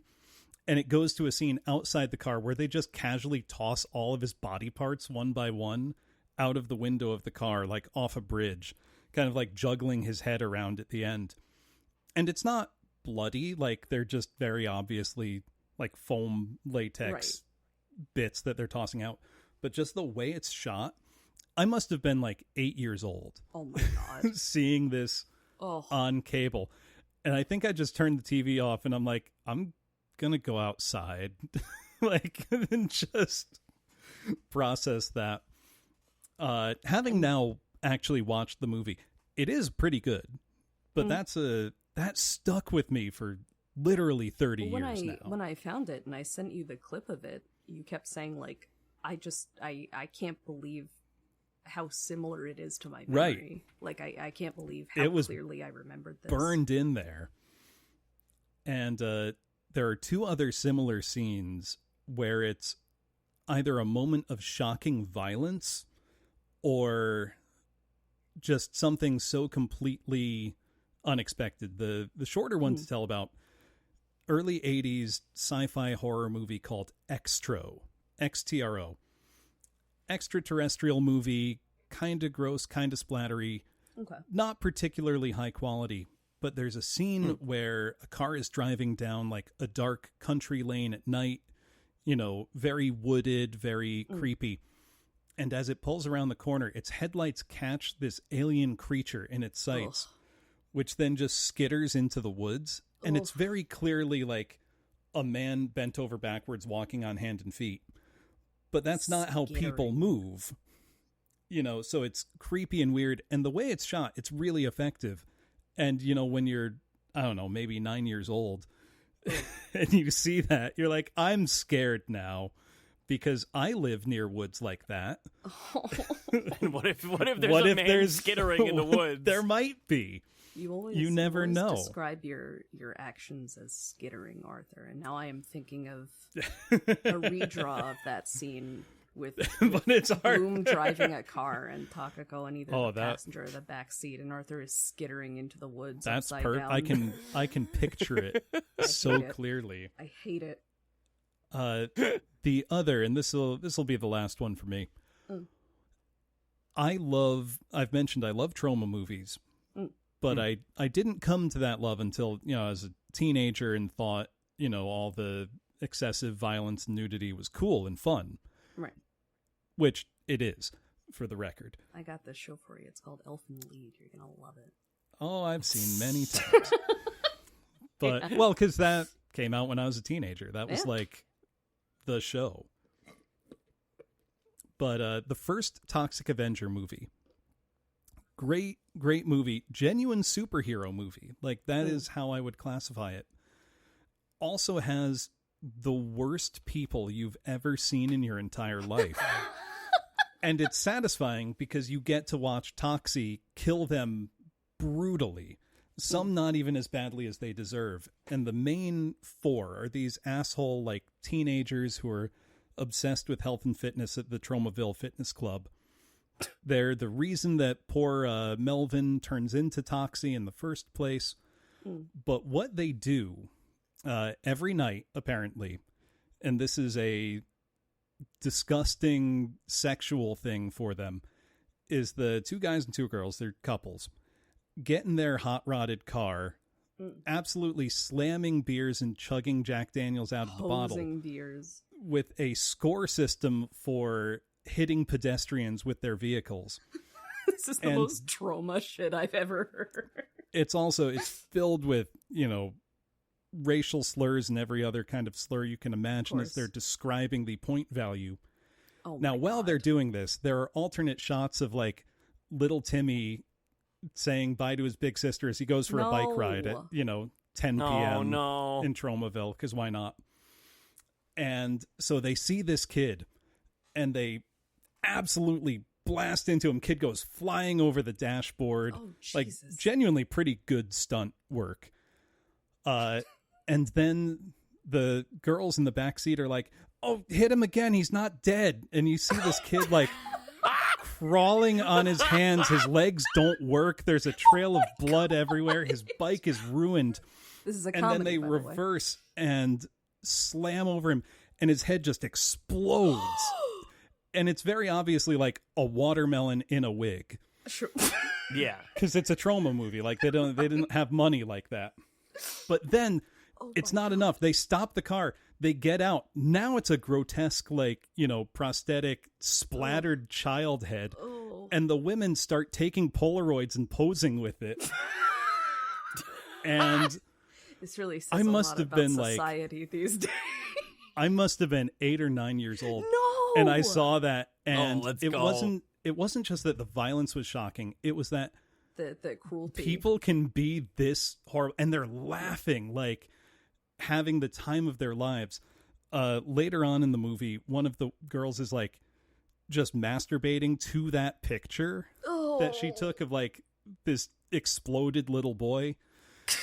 It's a really good movie, but yeah, it's trauma, all right. not Earlier one I to asked, see "Oh, when can I you were a talk about child. this on here?" I think we're fine now. Look, not when you're a child. I'm very excited. The new Toxic Avenger movie that was shot and released in 2023 is finally getting a theatrical release next month in August. You believe? I can't wait to see it. I believe it will be good because it's starring, I think, Peter Dinklage, Elijah Wood, and Kevin Bacon. Oh my god! Oh like my it's god! It's a real fucking cast. Oh, I'm excited. It looks great. But this is to say, you should watch the first Toxic Avenger. It's great, but not if you're 8 years old. Yeah, Because you will remember it forever. My only exposure to trauma was my friends showed me The Slashing not that long ago. Okay. It's okay. And I worked at a used games and DVD store for a while, and I sorted a lot of the DVDs downstairs. So I saw a lot of trauma movies, and my boss didn't really care if I used my phone. So my favorite activity at the time was finding weird, fucked up little movies being sold for like $1, and then looking up the IMDb Parents Guide, because it would always say things like, a man's arm explodes. a woman uses a chainsaw as a back scratch. Shit like that. There is blood. Right. And I always thought they were so silly. But There's Arthur... just before we leave trauma, two things. One, the most successful movie in the theater right now, Superman, directed by James Gunn. James Gunn got his start in Hollywood working for Lloyd Kaufman at Troma Studios. Did he really? yeah. And his first directorial effort was Tromeo and Juliet in 1996, which is a genuinely great movie. And a shockingly good Romeo and Juliet adaptation, just with gallons and gallons of blood and other bodily fluids and multiple, decapitations and dismemberings, and it's good family fun. I think it genuinely got like a positive review in the New York Times. It is a good movie. The other, you just mentioning those content descriptions, I'm trying to remember which trauma film it was. But I had picked up, the used DVD, and it was the R-rated version instead of the unrated cut. Okay. Most trauma films were not rated or certified by the MPAA. They played at, independent theaters, so they didn't have to be cut up. But this one had a theatrical release and was R-rated. So for all of the scenes that were deemed objectionable, Lloyd Kaufman, founder of the studio, would come out on screen with like a chalkboard and describe what was happening in these scenes, including things like taking a bag of frozen peas and throwing them at, the thing and saying, and someone's peeing right now, just really belaboring the point. And that somehow made it a much funnier movie. If you can find it, I want will to see look it. for that clip. Because I got to remember which one it is. I know I sent that DVD to a friend ages ago. We'll get you a replacement. You'll get your little I can paws on find it it once again. I can find it. Sorry, I did not mean Arthur. What? Tell us your trauma with film. Oh yes, I'm traumatized. Okay. So, I have many a trauma from when I was a young little itty bitty imp, skittering around the house. So, the first one, actually, one that reminded me was you guys talking about some of these films reminded me of Cat's Eye, a Stephen King adaptation. Oh my God. I started watching it and I turned it off. Oh yeah? Not even that long which ago. one did you turn it off at? Isn't there like a cat in duress? Don't they like torture a cat or something? Yeah. Yes, there is a moment of So there's a few of segments in there's Quitters Inc., which involves it's like an anthology, right? Yeah, it's an anthology because a lot of Stephen King, I think, is best in short story form. I think that honestly his longer stories go off the rails very often, but his short stories are incredible. But so Quitters Inc. is the idea of a guy has a cigarette addiction and he wants to quit, and so he signs up with a company, and the company is like, yeah, if you fucking, we're gonna cure you of the problem. If here's how it works. If you smoke, then we'll kidnap your wife and put her in an electric room and we'll shock her feet. And then if you do it again, then we'll kidnap your daughter and you'll do it the same thing. And if you do it again, we'll rape your wife. I really don't want to smoke right now. He's just like, okay. And then he fucking proceeds to smoke anyway. Now, that one wasn't the one, though. The one that really got me was The Ledge, the second one. The concept being a guy in a gambling debt to a crime boss is brought up on he's up in a penthouse, and he says, all right, here's how it goes. I got your girlfriend. I got her captured. I'm going to hurt her. But we can play a game. We can play a game. Yeah. If you can go along the ledge, no supports, no safety harness, all the way around this building, all the way around this penthouse on the outside, and get back to the other end, then I'll forgive your debt, and you and your girlfriend can go free. Well, he horrifically almost dies going around the edge. And this is I'm a kid, I'm watching this, and I'm like, oh, Jesus Christ, it's terrifying. He's like they're like spraying it with water, they're doing all this crazy shit, right? And he does it. He gets back in. He gets back in the house. He's good. And then the guy's like, I got a little fucking gift for you. And he hands him a gift bag. He dumps it on the ground as his wife's head fucking rolls out of the fucking, just rolls right out. God. Yeah. Now he's able to overpower the guy. He overpowers the henchman and kills him. And then like makes the guy go back out on the ledge, and then he slips, he falls, he dies. Like crime boss falls out, dude still lost his wife. But that moment of the head rolling out of the bag is seared into my brain as a child. This was on WB, by the way. This was like on Channel 10. They were showing this at night. Not even on cable. No, not even on cable. Yeah, not even on cable. Now, next one, the one that I'll start from the beginning of severity. A classic seared into the mind is yet again on non-cable television. Oh wait, no, was it? No. This was on Sci-Fi. This is when I had Sci-Fi. They were playing the It miniseries. Oh, from the 90s? Yes, from the 90s. And they did... Tim Curry. It was with Tim Curry. it was the bubble scene of the girl. The girl is at the sink. And yeah, people who have seen the It remake probably remember the scene of she's standing in the sink, and there's a little girl talking to her through the drain, and she's just like, we all float down here, and you're gonna die. And then this balloon starts blowing up and up and up and up, and as soon as she starts saying creepy shit, it explodes and blood splatters all over the room, encoding her, and it's just this horrific, like this stinger hits, and it's just it is just. Ugh. Awful.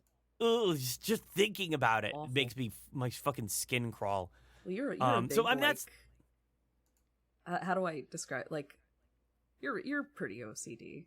I can say that. Yes, I have it. So yeah, I imagine I'm very much a clean freak. Yeah, I'm the clean. I would say the cleanest VTuber. Yeah, I imagine that would especially upset you. You know what I mean? Like, yeah. there's like a level of. Yeah, it's not just God, the shock. It's everywhere. It's all over me, kind of thing. Yeah, there's like how are we getting this cleaned up? It is all over the walls. It's all over my body. Like I had you know, the other thing, it actually ties into another one of my fears is, did you know that I hate water parks and water rides? No. I did not because know that. I cannot control the temperature or the speed at which water hits me. Really? It gives me a really uncomfortable feeling on my skin when water hits me at a temperature and speed that I can't control, and a timing that I can't control it. Like showers are perfectly fine, right? Because I can control the carefully because you're in control. Picked out his shower head. Yeah, I'm in full control of the shower.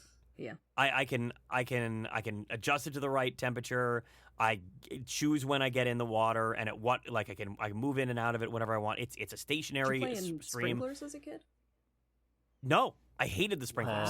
Okay. Yeah, I hated the sprinklers. I hated the hoses. Like I could not stand any of it. If other kids splashed me in the pool, I fucking despised it. Like I couldn't handle, especially if water got my nose. Yes, I would. It would work. Okay. It would work because I would hate it. You've given us a weapon. Yeah, don't tell me that. Don't tell us that. But so yeah, that's why the spray of blood is double. It's a doubling effect for me, which I feel like that's a pretty standard thing for a lot of people, though, for a lot of kids. Now, a scene that was seared in my memory, but I only recently rediscovered in the last couple of years is the movie Mimic. So in the movie Mimic,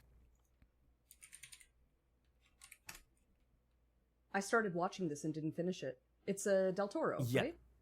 Yep, it is a Guillermo del Toro movie. Oh god, big gross icky bugs. Yeah, continue. Yes, it is. There are big gross icky bugs, and I only saw part of this. It was on TV, and there were kids. What it was there was a scientist for the CDC, and they're like, "Hey, bada bing." I don't know why I always make everyone in New York, but they're like, "Hey, you're from bada New York, bing." Right? Go. That's where you live. Yeah, wink. But they go find me some samples of this thing because they like bring it. These kids bring them a sample of like something from the bugs, Just they found in the sewers. The scientist has killed I think kids were getting sick from some bug or something. So the scientists make a bug that eats them, can't reproduce, and dies in like 6 months. And they cure the disease. And years later, the bugs are coming back, and they're not supposed to. So that's why she asked these kids to find them a sample, and she'll pay them like $25 or whatever. But continue. Yeah. And so they go into the sewers, and they're going towards a big thing in the wall, a big bug thing. And this is how traumatizing this was for me, that I don't know what happened. I think that as they're walking up to the bug sack, I think I was so terrified by the idea of a giant bug sack that I turned the channel and I never looked back. But I never could forget the bug, pretty sure the you bug actually sack. Don't see what happens to them, but they do approach the nest, and it is disgusting.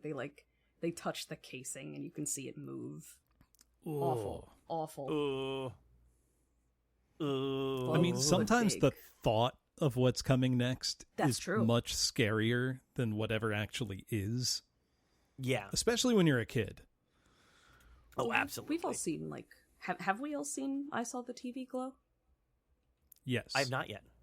Oh, okay. I won't say anything then, but that is a big part of it.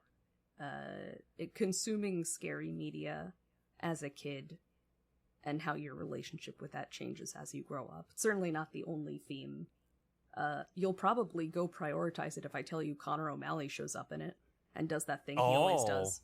It's a fucking jump scare. The Connor O'Malley thing. Oh, let's go. But I was so happy to see him in very Friendship. good movie. I know. He can't help himself, man. He shows up for 2 seconds in a movie, and of course his character's like, I actually don't know why we pulled out of Afghanistan. It was a shame. It happened. And that's it. Every time, Thank man. you, Mr. O'Malley. You guys see Top Gun? How'd they get those planes so fast? I'm still thinking about Rap World.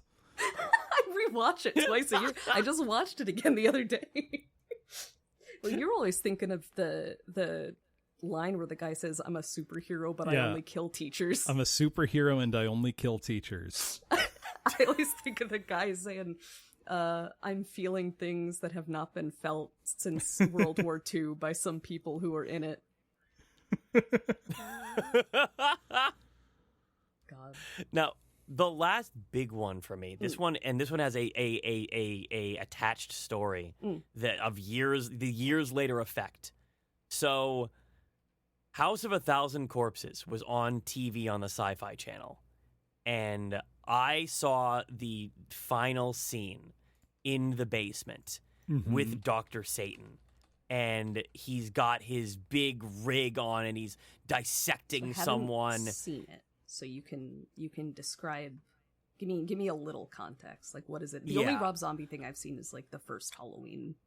Okay, so the House of Thousand Corpses, the concept he makes, is like, music. Probably and he makes movies. He always casts his wife. Yeah, that's all I know. He's about like if Danzig was better. Who? Yeah. Don't worry about it. Okay. So the concept of House of Thousand Corpses is that it's just like Texas Chainsaw Massacre, basically. It's just Texas Chainsaw Massacre. Title. Yeah. Serial killer family. And at the very end, the final girl gets. I think she doesn't make it. I'm pretty sure nobody in that movie. No, I haven't watched the whole thing, but I'm pretty sure nobody makes it out in that. I think everybody dies. Because at the very end, Dr. Satan is like a legend. It's like a thing, like because it's basically just the grandpa is in the basement doing experiments and fucking with people, and there's a giant pig man with an axe that's chasing this woman around, and he's got like a guy's brain like exposed, and he's got big needles, and he's just his getup is just so scary. He's got a scary mask, and that image of him and the gore and the weird implements was just permanently affixed to my coronias. And so fast forward by about 10 years. And I am with my girlfriend at the time. And I can't believe this. I know, horror. But we were at a haunt. We were at we were at a haunt, and I was we were going through all the haunts, and it was like, oh, this is fun. Kind of scared. I'm like, clutching her arm a little bit, and we get to the hospital. Oh no. And we're going through it, and I'm kind of fucking terrified. Oh no! And then we get to the last third, and there's a animatronic Dr. Satan just fucking going back and forth. I grab her. Yelp? I yelp. I grab her. I hold her in front of me. Oh my god! And I use this poor woman as a human shield for the remainder of the haunt house. She promptly broke up with me and never told me why. It's a mystery to this day. Not sure. Much to think about. No idea.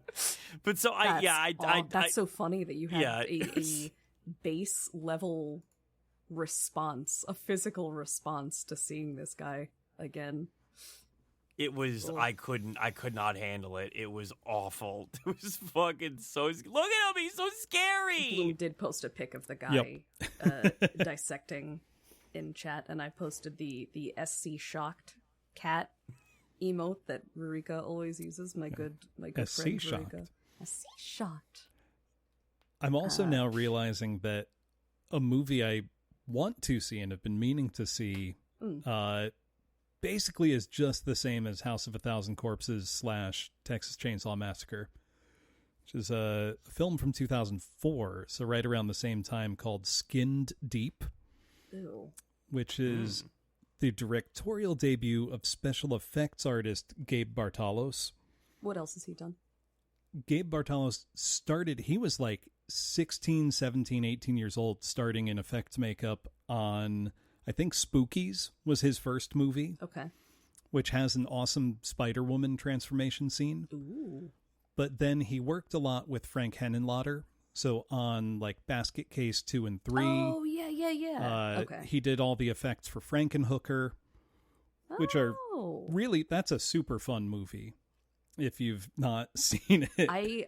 I know of it. I haven't. I always in my head mix it up with, I went to a friend's house and she found her dad's little zip-up pack of DVDs, and we watched one labeled Zombie Strippers, and there's a scene where a girl shoots billiard balls out of her at people, and when people say Frankenhooker, I think they're talking about zombie strippers, and they're not. So that's my answer. Frankenhooker surprisingly is classier than that. Yeah? Uh-huh. I'm not making a joke. No, but Gabe Bartalos, I guess, is just really... Oh, he also did all of the effects makeup for all of the Leprechaun films. Oh, okay.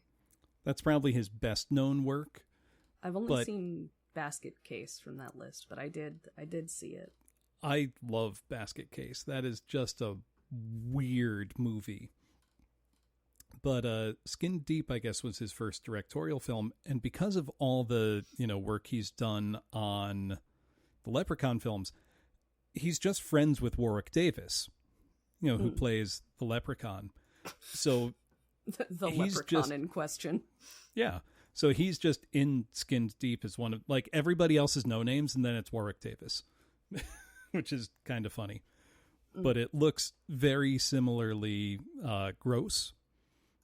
And that's definitely schlock. I think Rob Zombie movies, I think, would count for schlock. For schlock. Oh, 100%, yeah. I mean, Halloween sequels are all schlock. The first Halloween's just a great movie. There's a couple franchises like that where they have one or two good movies and then like a dozen terrible ones. Mm-hmm. Yeah, 2 was like questionable. I wasn't a fan. It goes a little too far by the end. Halloween is just great, and then there's 13 sequels. Yeah. I think 3 is a genuinely very interesting schlock movie. Right. Well, because it's an anthology horror. It's not Michael Myers. Yeah. Yeah. And then of course everything post 3. There's never been a good Halloween movie past post 3. Yeah. Then Evil Dies Tonight. You're not a fan of Busta Rhymes drop kicking Michael Myers? I mean, I am a fan of that. Why do you but hate it's not cinema? Good. Look, I'm glad Jamie Lee Curtis got a paycheck. She got several paychecks. Oh, I mean for that She one got specifically. more. That was Them. H2O. It's crazy how many paychecks Jamie Lee Curtis gets. Did you see she's in They're making a Freaky Friday sequel somehow? I guess they pulled Lindsay Lohan out of like hooking in Dubai or whatever she does now. Like and got her back in a movie. Don't talk about her like that, man. Good for her. Isn't that what she did? I could have sworn that's actually legitimately what happened. I don't need to know what she's up to. All I know is that Jamie Lee Curtis really loves One Piece. Yeah, her daughter's a VTuber. Yeah, I did know that. But she carries around a little Tony Chopper plush a lot of the time. That's so yes, cute. and if you say Chopper, she will say, "Excuse me, his full name is Tony Chopper." Like, she will correct you. That's so funny. I didn't know. She loves One Piece. There was an old list that got posted. Hold on. Of celebrities who like anime. There was a graphic that got posted everywhere. There we go. Tobey Maguire, Robotech, Ninja Scroll, Christian Bale, Jinro. Christian Bale, not, any of the films he's voiced characters for, every Ghibli film since 2004. I have to say, if you are here by coincidence, or you're here because you're familiar with Bloom or Arthur, and not me, I have a thing about Robert Pattinson. It sounds like I have a crush, but I don't. I don't know how to describe it. He is a very weird guy. He is, I say, a little trickster god. He will say egregious lies on interviews, and then later be like, that didn't happen, I don't know why I said that. Or, I just thought it would be funny. He will have I always talk about Piccolini Cuscino when someone tries to interview him about, going to Batman? Ask about the GQ interview for the Batman. Yeah, on webcam, the little he's pasta like, I invented pillows. a new pasta here, and he put aluminum foil in his microwave and blew it up while giggling. The guy's a freak. And I the idea love him that he is for that. on this graphic, and it says he likes Death Note, Mushishi, and Kino's Journey. More research needed. Need a source for this, but if it's true, he's been based for a long time, and I am always excited to see the thing about this list that I don't believe is Hulk Hogan. I don't believe that Hulk Hogan has ever watched an anime his entire life. Bayo brother, HH. In the HH brother. I want to believe that Zac Efron likes Outlaw Star. That's also, very you can't easy tell to me, believe. You can't tell me that if Kanye West in the mid-2000s got his hands on a Love Hina DVD, he wouldn't be nuts over it. No, the thing is, he would have sure. sampled them somewhere.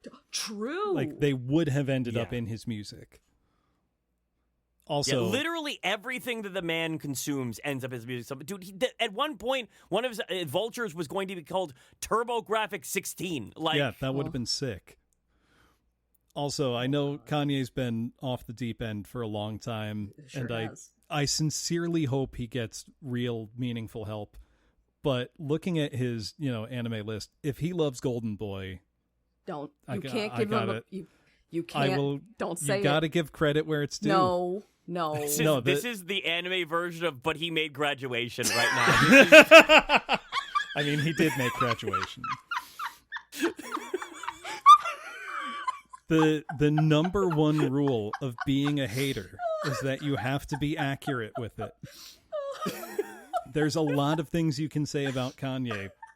I hate it. Listen, I feel like the Golden Boy cred got erased when he walked out in the Black Klansman outfit. All right, when he walked out when he did an entire interview with the pointy hood on. Not even on these things. and he wouldn't take it off. He wouldn't take off the hat. There are a lot of people who like Golden Boy. That's true. That aren't Kanye West. Someone tells me Leonardo DiCaprio only dates 21-year-old women, but I saw an image 15 years ago online that says he likes that said he liked Ninja Scrolls. Yeah. Robin Williams did like Ava, though. That is confirmed. That's true, yeah. That's a fact. Have you seen 1 Hour Photo? Because I haven't. Yes. I haven't. Yes. It's very good. Ooh. Is it good schlock or is it good? Good. No, that's just good. Okay. Yeah. And disturbing. It's a yandere movie, right? But the yandere is Robin Williams. Oh, sort of. He liked how I put it. he liked like is a strong a word. But so just looking at this, like, some of these picks are so strange on this famous people that like anime and or manga list. Like, why does Tobey Maguire have the anime taste of somebody that grew up in the 1970s? We're looking at Robotech, Gatchaman, Speed Racer, Detective Conan. And Ninja Scrolls. imagining Daniel Radcliffe sitting down and watching either Monster or Hajime no Ippo is insanely funny. Probably funnier than it should be. I could imagine see it, that. so it shouldn't even be funny, but it is very funny. But like, my dad watched Speed Racer, like, and he's much older than Tobey Maguire. Yeah, I can't get over the fact that they have Robert Pattinson on this graphic, and they just list him as Edward Cullen from Twilight or Cedric Diggory from Harry Potter, Batman. Two things. Well, that's the thing, Arthur. That dates this image. This image I saw on image boards when I was like 15. Oh, okay, yeah. This is this is from back in the day. Look at the Hayley Williams picture. Yeah, lead singer of Paramore, ergo proxy. Goddamn.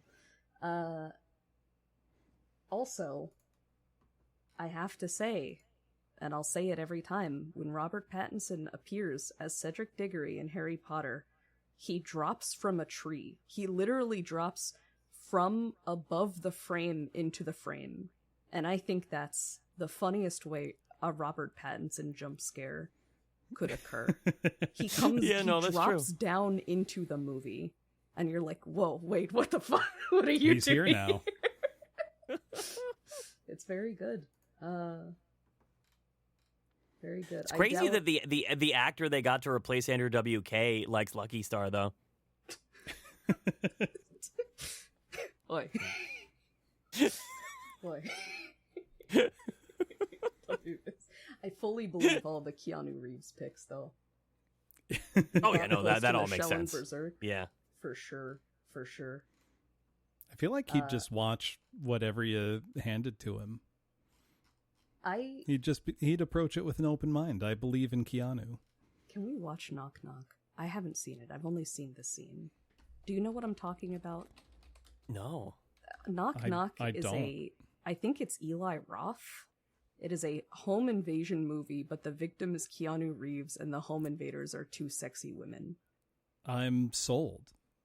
And there is a scene where he is, well, I won't say anything then. He's very upset that they offered him pizza. Okay. It is indeed Eli Roth. I did just see. Thank God. I hate the internet. I want to complain for a Just second. in general. So I Googled Knock Knock because I wanted to take a look at the poster, right? And AI overview, who's there? Fuck off.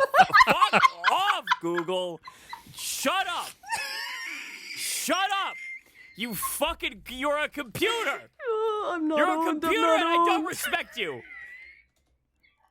I think a lot about that one meme image that just says, all robots and computers must shut the hell up.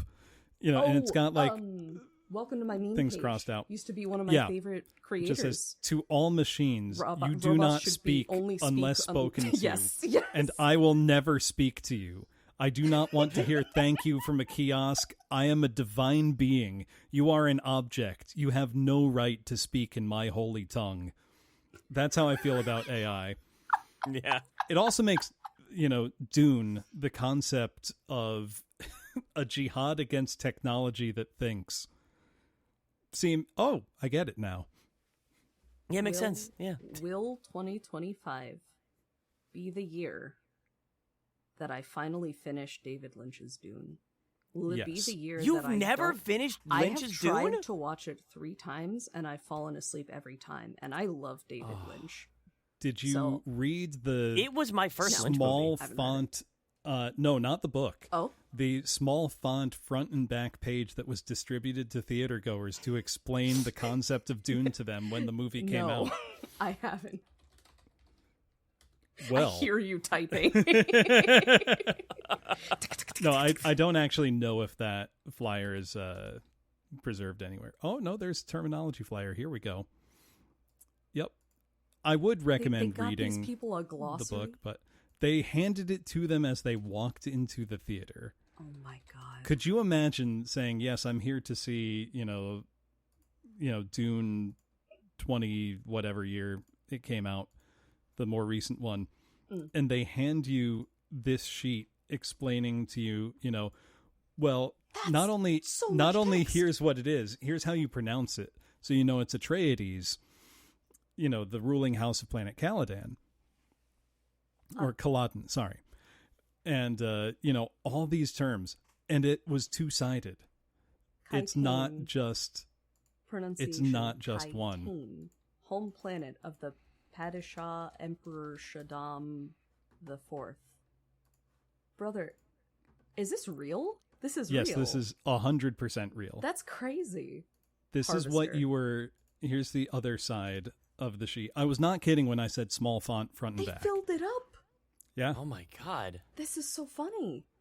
So maybe that's why you've bounced off Lynch's Dune. You didn't have this. Oh, I didn't have the terminology sheet. You didn't know that the sandworm was known as Shai-Hulud. Oh, okay. All right. That they can Makes be sense. 1,500 feet long and 120 feet high. Bugs, but big. Yeah. Think about how big that is. Kept my attention when I watched this when I was a kid was just that Sting is in the movie and I don't Picard. Sting and Patrick Stewart are indeed in the film. Yep, that was it. That's what got me. So I love that Jason Momoa has job security forever now because of the Dune films, and that's a joke that only makes sense if you've read to like the third Dune book. They got a Duncan, Idaho machine is all I'm saying. You get the whole squad laughing. I just love that with all these other names, like in, very science fiction sounding things, one of the main side characters is named Duncan Idaho. That's just his name. It's American representation. Well, yeah, there's the America's a thing in Dune, or it used to be. It takes place very much in our world, just like 20,000 years from now. I'm so excited.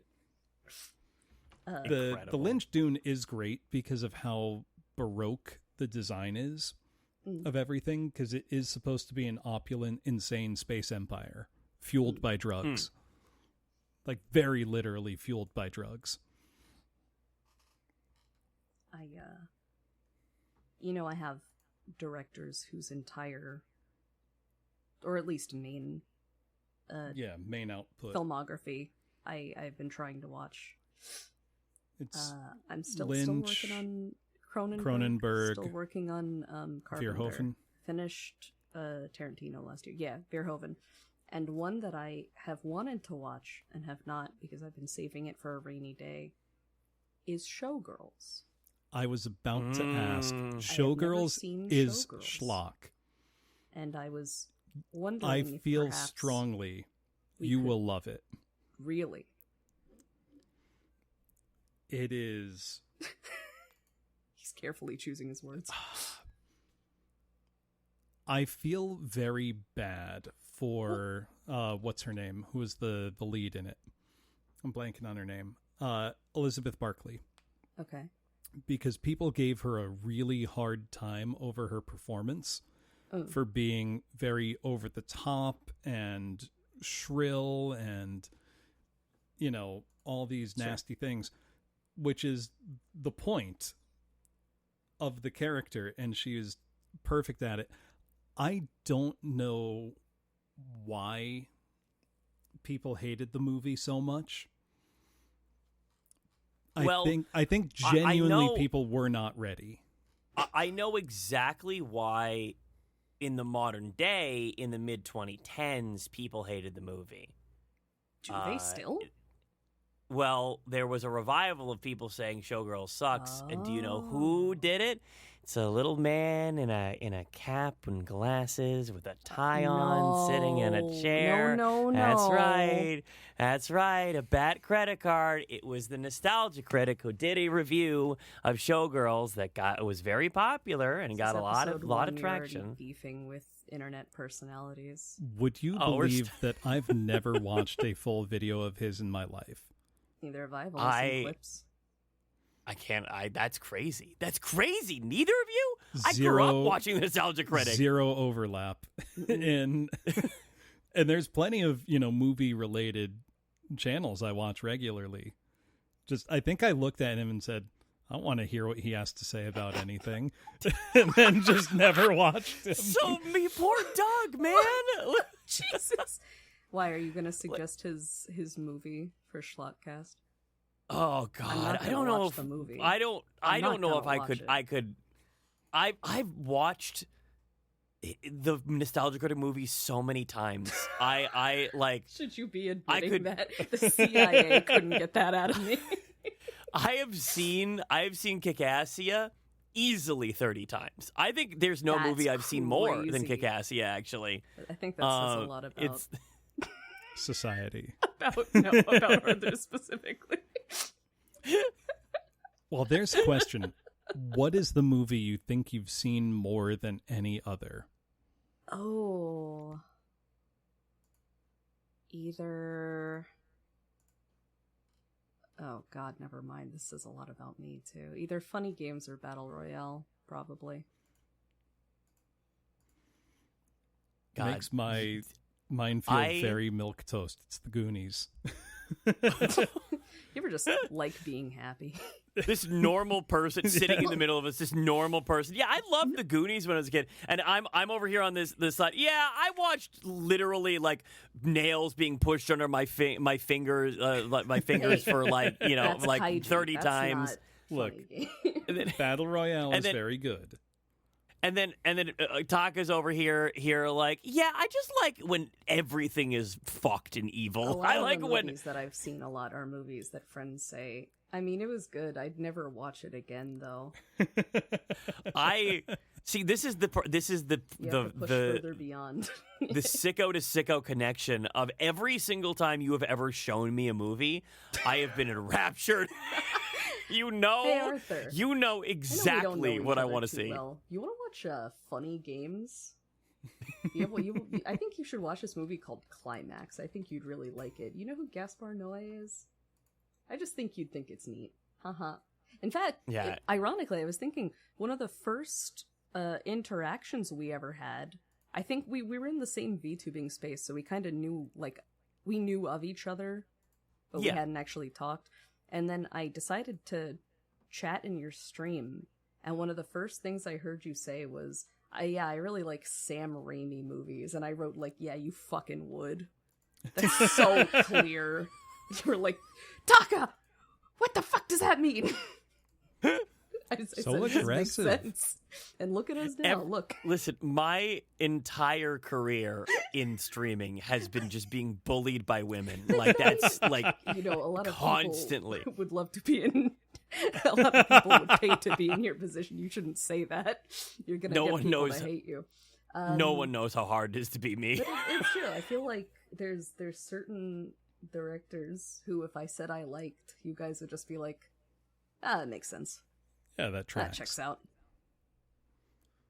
I like a good Lanthimos. I like a good Shion Sono movie. Why not? You'd probably say, why not? Yeah. Hope she's doing okay. I haven't checked in on Takako in a while. Should probably still make sure she's answering. Remind me, I am putting the Mighty Morphin Power Rangers movie on our list. Hell, okay. I've never seen it. I watched so much Power Rangers growing up, but they never had Mighty Morphin Power, so I never got to rent it. Fucking mind. I never got to rent it, and they never had it on TV.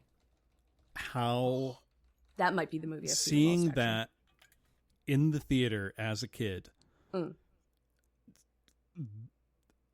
I don't think I've ever touched those heights again. I know that a lot of people say I had this one VHS that I would leave on and I would watch over and over, and I didn't really have a whole lot of those because I liked so many things, but that one I watched the Power Rangers movie VHS over and over again. Now I still have all my toys. Imagine seeing that in the movie theater. Oh my god, it would have. I think my mom fell asleep. She was so bored. My dad used to always fall asleep during movies, especially Pokemon movies, and I'd keep shaking him awake. I feel so bad for him. That's really funny. Mom, the Dragonite, Dragonite, It's like me shaking my Ash dad turned during the to Digimon stone. movie. Me crying while Ash is turned to stone. My dad is snoring in the theater. You're clutching your promotional Mewtwo in your hands, crying. You've got the Electabuzz or whatever the card they handed out was. Yeah, well, the first movie, it was 4 cards. It was a Pikachu, an Electabuzz, a Mewtwo, and a Dragonite. There was a what event did they made like a Mew that doesn't look like a normal card? The Ancient Mew was Pokemon 2000. Was it? No. Yes, that was a Wasn't movie that card Entei? for Pokemon 2000. Oh no, that was the third one. No. And then Okay. and then the VHS release of Pokemon, the first Pokemon movie, had that alternate Mew Oh Mew yeah. in it. Okay, you're right. Yeah, Is- if there's one thing that was ingrained into my mind as a child, it was exactly what came with every Pokemon product from 1998 to 2001. Is Quigley Schlock? Yes. That's family schlock. There's genres of Schlock. Right. You know, there's... Schlock. Well, that's like the Beethoven movies. You know, any Oh, yeah. movie with like a big Air Bud. dog. Yeah. The million Air Bud films. One of the Beethoven movies I was gonna put in my traumatized me list, and then I thought you would laugh at me too much. But Well, I now you remember- have to say it. I went to summer camp once, and they had Beethoven on because it was family friendly. But there's a scene where all the teens are drinking, and I think there's a POV shot. The dog is like, he's like leashed to something, so he can't really like move around too much. Don't they like pour beer in his eyes or something? And there's a POV What? shot where like teens are pouring What? alcohol onto the camera and it's all blurry. I like very distinctly remember I this. don't think I ever saw past the second think- one. There's like Yeah, a yacht. There's a boat. The teens are partying on a boat, and I'm pretty sure they're bullying a dog, and it upset me so bad as a kid. But I'm pretty sure now if I watched it, I wouldn't be able to find it, because I think I looked once. Kids don't just come up with that kind of stuff. I have no idea. I think Beethoven gaslit me. I think I watched an Gaslit evil by- copy of Beethoven. I don't know what to... Your creepypasta personalized copy of Beethoven. And then the dog looked at the camera and he started bleeding from his eyes, and he said, "Hail Hyper-realistic Satan," blood. backwards. Yeah. I'm trying to find the scene and I'm finding nothing.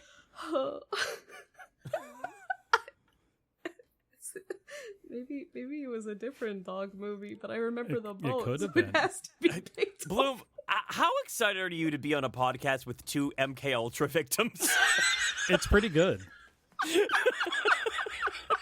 Arthur, I feel like you're treating Bloom as if he's not just as bad off as we are. I think Bloom just functions well. I think Bloom is able to consume the same terrible things we are, but can smile and move forward.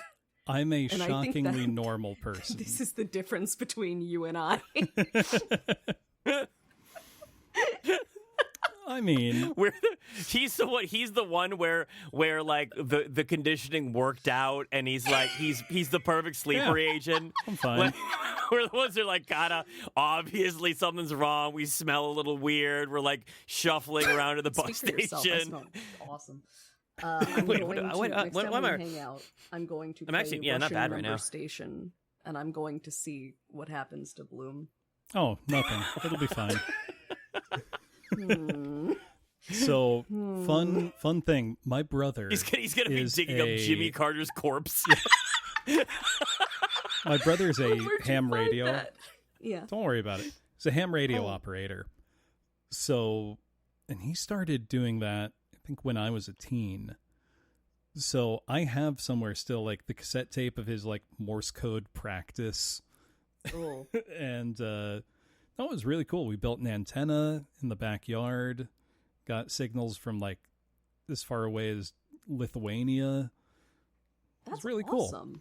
Yeah, but What the hell? point is, like, weird repeating numbers on the radio. I'm just like, That ooh, doesn't that's scare neat. you. Yeah, I mean, I have a nice shortwave radio, and something I like to do. This is going to make me sound like an insane person, but something I like to do sometimes, usually at night, because that's when you get the best reception, because you're actually bouncing radio signals like off the lower atmosphere, and you can get signals from super far away with shortwave. So, it's a battery-powered shortwave radio. I'll go outside, I'll sit on the back patio, and I'll try to see, like, how far away a station I can tune in. Ooh. Like, I've gotten China before, which is pretty cool. Holy hell. Ooh. That's really But- cool. Point is, you hear a lot of just weird, random noise when you're doing that. And it's like, oh, that's fine. So This doesn't bother me, actually. You both are really into retro technology. Me, not so much, or not as much. Do you have feelings in particular when horror movies use old tech to be scary? When like the Tiny Tim scene in Insidious where it plays on a scary radio. Or I just watched or I just got you to watch Malignant because you were talking Right. about Italian horror, and Gabriel keeps talking through the spooky radios because they're old. Yeah. Do you Well, I have, thought it was like- more just like an electrical... That's fair. Thing he but, could do. I mean, you know, I- the director I did it because right. radio scary. I Yeah. roll my eyes at specifically like over-exaggerated VHS artifacting that you'll see in movies that seem to be made by people too young to remember what that actually looked like. You can just say Yeah, the it VHS never series, has it's the okay. right level. It's always just like this alternating pattern. It's never Right. like this because it has like it changes and it'll be solid for like long periods of time where like the tape is damaged a specific way. Yeah, like it's Right. None of them quite They don't mirror like a understand. tracking error yeah. or, a multiple generations copied tape. So that's, it's like the whole analog horror thing. I kind of roll my eyes a little bit. It doesn't do much for me. It's a shame because I think it is a really accessible format for horror. But Right. I am spoiled because I watched Marble Hornets as it released in high school, and I've already seen all the local 58 videos, so everything else is just like It's not going to be I there. guess. Yeah. I will say, sort of on a similar thing, the whole concept of like the Blair Witch Project, I love the being Blair Witch Project. found footage. That came out, I think I was 12.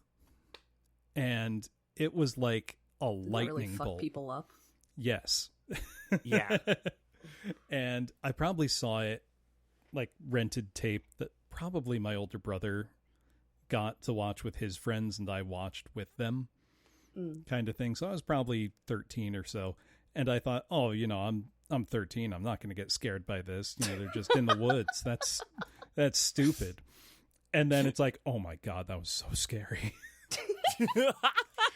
I have a type of character that I like seeing in horror movies, and I think only I like seeing them.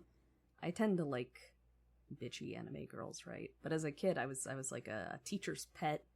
I was a Blossom from the Powerpuff Girls, and I always Yep. think of Blair Witch, and I think of As Above, So Below, where the main character is this control freak, former gifted student girl who is trying her best to manage everything, and it's just not working.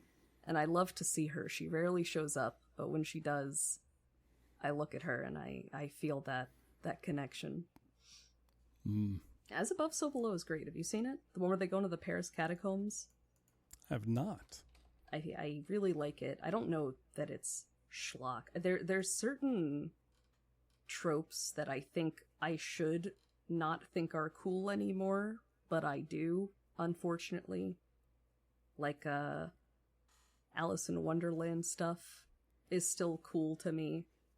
I mean, Fairy why would tales, it but not fucked be? up, right? And I think Dante's Inferno stuff is really, really cool, even though it's done to death.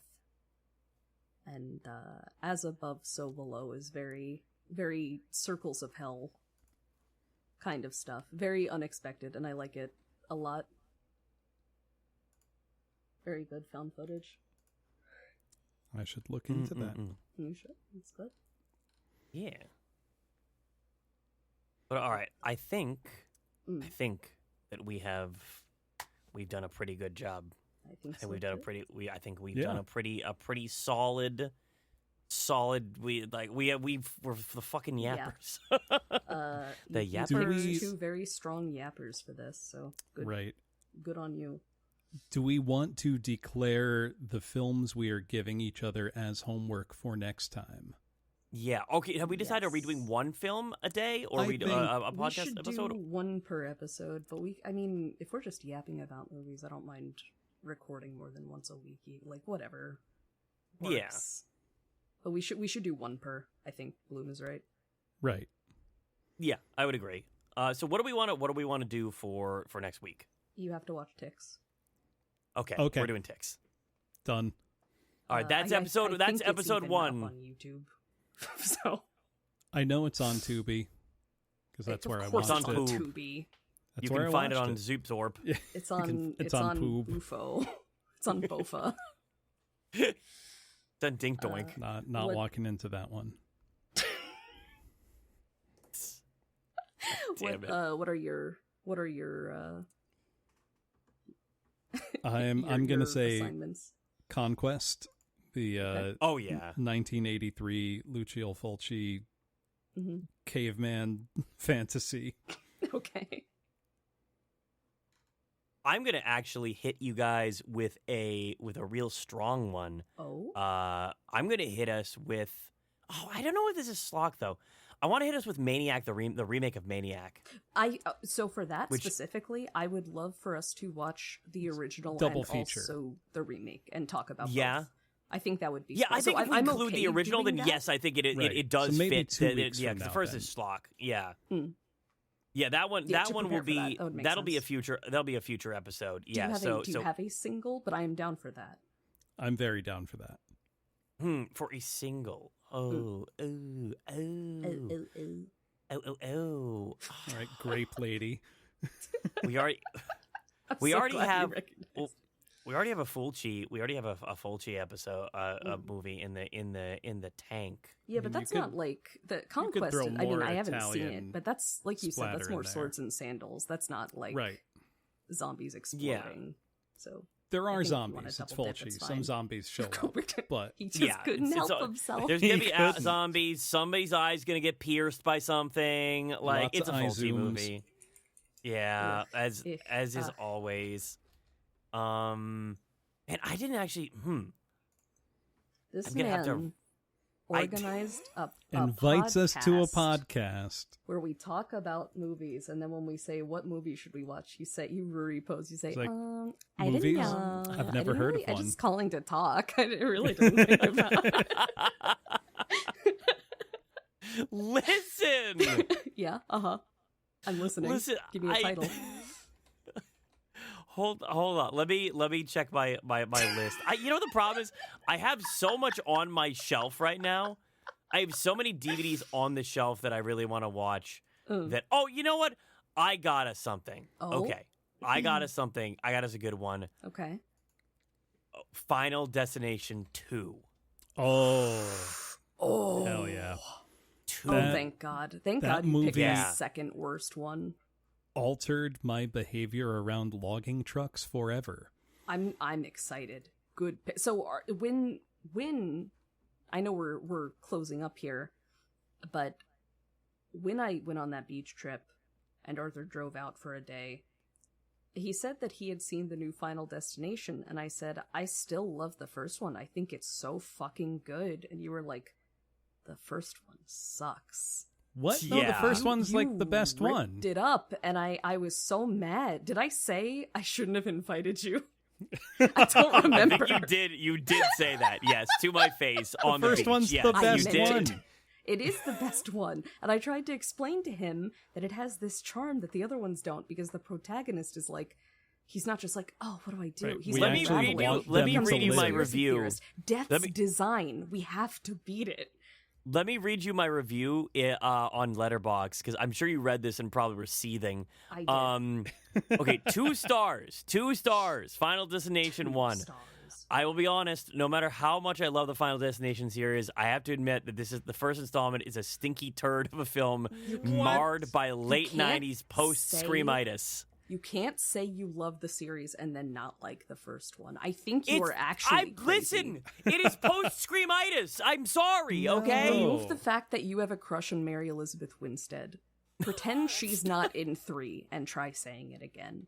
No, I will continue to say, I'll keep saying it a million times over. Listen, you know exactly what I mean when I say that too. From the garbage sound design to the comically bad unnecessary special effects and the editing style to the unbearable subplot elements that make absolutely no sense. The editing. Good. Huh? No, the editing looks like dog shit. It's like boom, boom, boom, zoom, zoom, lights flashing. Like it was 2000. late 90s. Every movie is like that. Exactly, and it's bad. I will admit. Okay, but it's not as bad as in something like, I Know What You Did Last Summer. Shut the fuck up. Stop insulting. That's where it's at its worst. That one I am only defending because I have a crush on Sarah Michelle Gellar. That's very fair. Admit my human flaws. I can admit that if a movie has an actor I think is cute, I will say it was a good movie when it wasn't. I'll let you have this, but I won't be happy about it. That's fair. I cannot believe you. Back to the proper subject of our ire. Really? Keep you going. Can't believe me? Really? Sarah Michelle Gellar dressed as a pageant queen? You can't... Oh, I'm not disagreeing with you on that. I'm not talking to you, I'm talking to him. But, anyway.